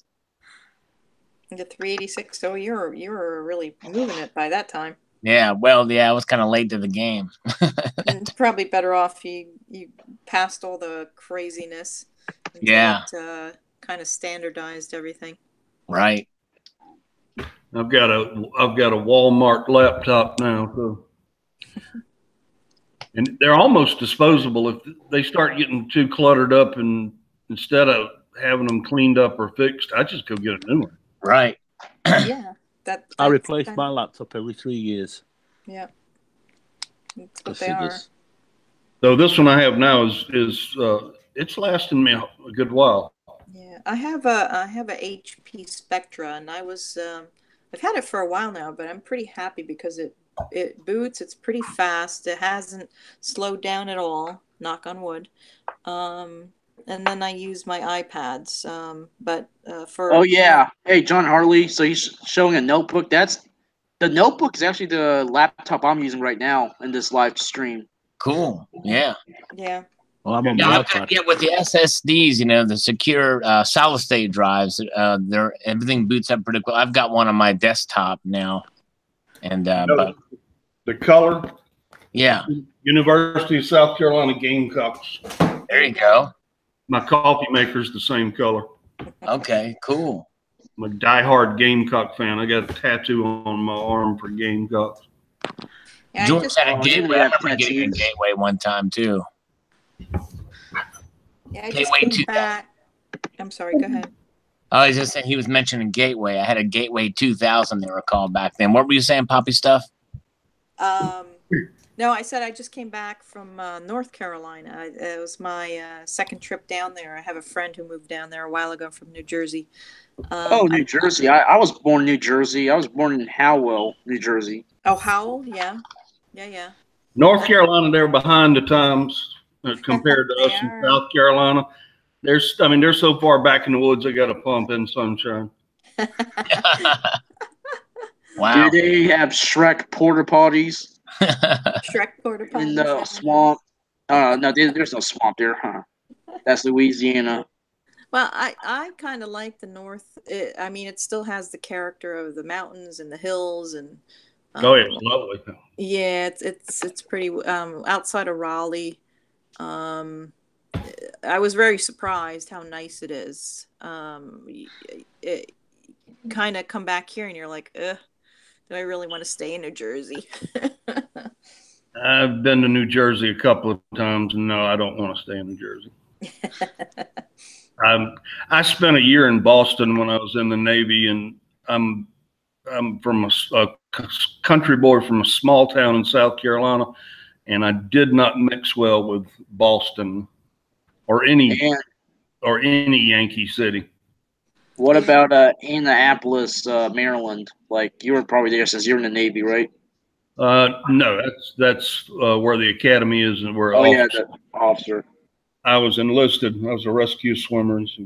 Oh, I think that area is still kind of northern for me. I've been down there a few times. It's a little different, but I think you have to get past Virginia to appreciate the southern hospitality.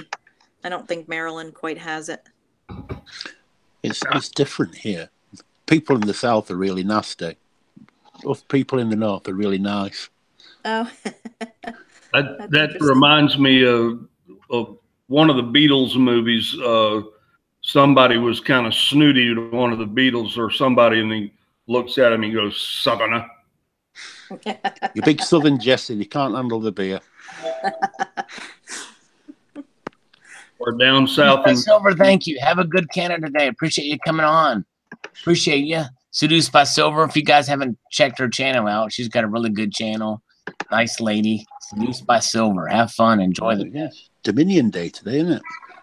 What's Dominion Day? Dominion. Used to be called what's called Canada Day now. It's called Canada. Dominion of Canada. Okay. Yeah. It was July 1st. It's today, I think, is Canada Day, right? Okay. When did they change the name to Dominion Day?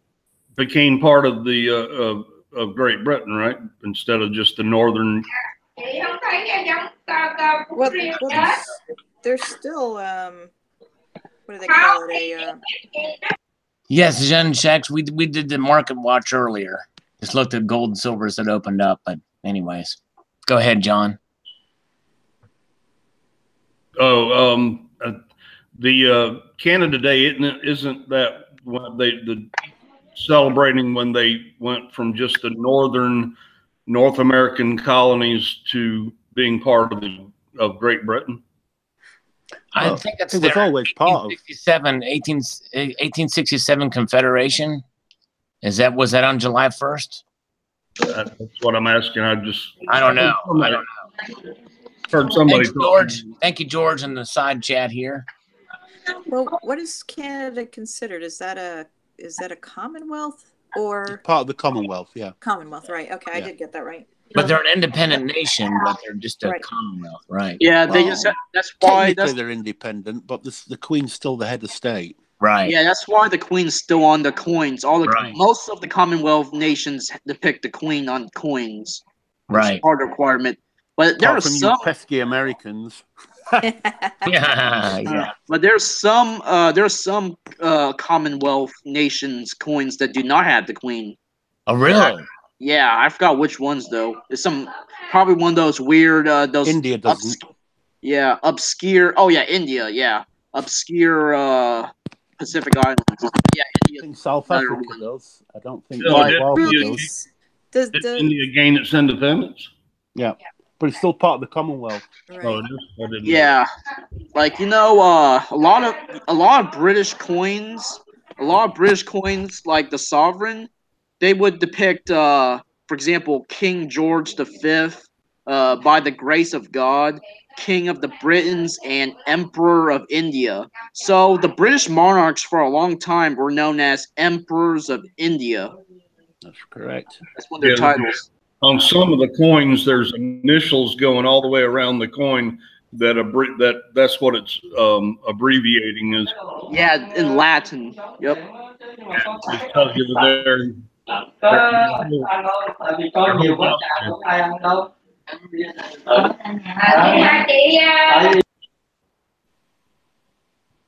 Somebody has some.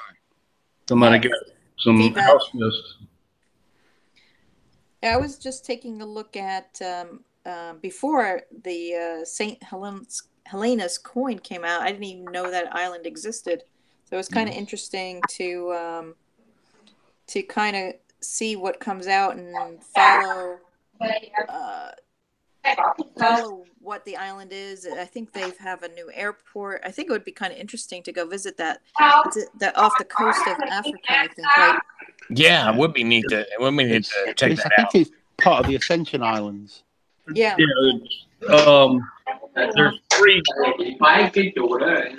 There's three islands out there in the middle of the Atlantic, and that's what I had a coin from St. Helena on that part of my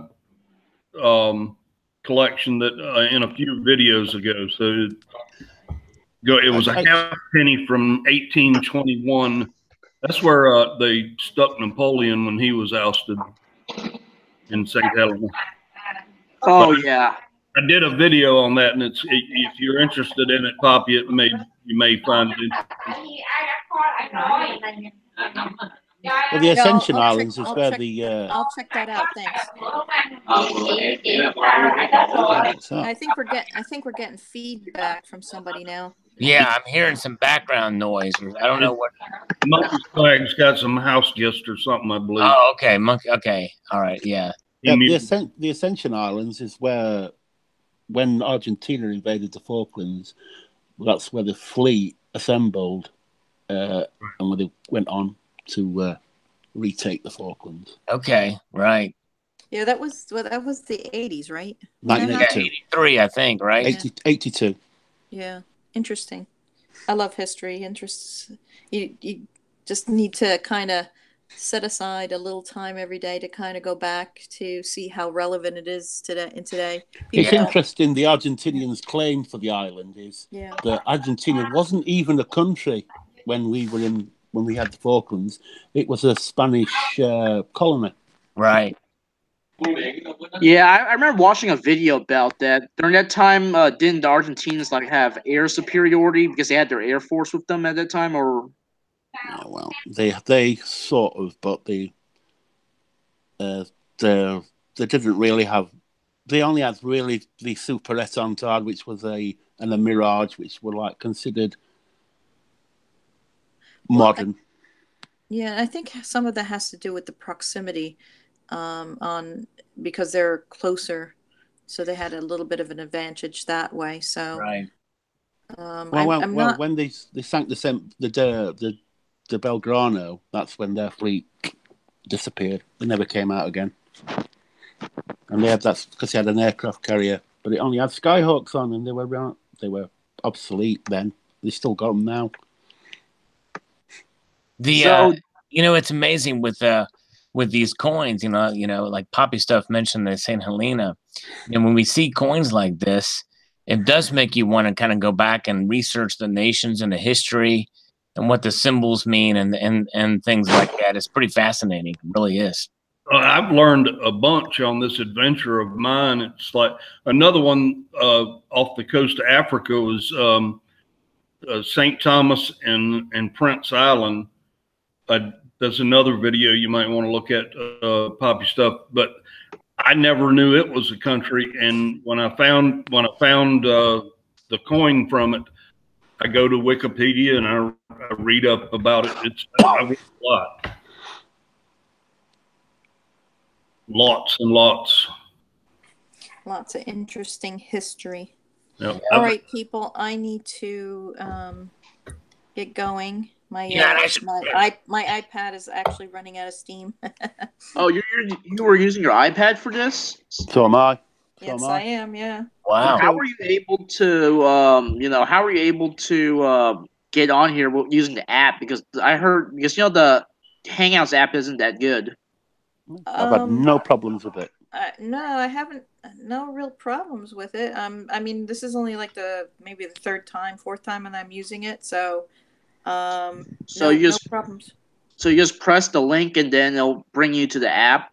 Yep. Yeah, and it'll ask you a few questions, and then it'll bring you on.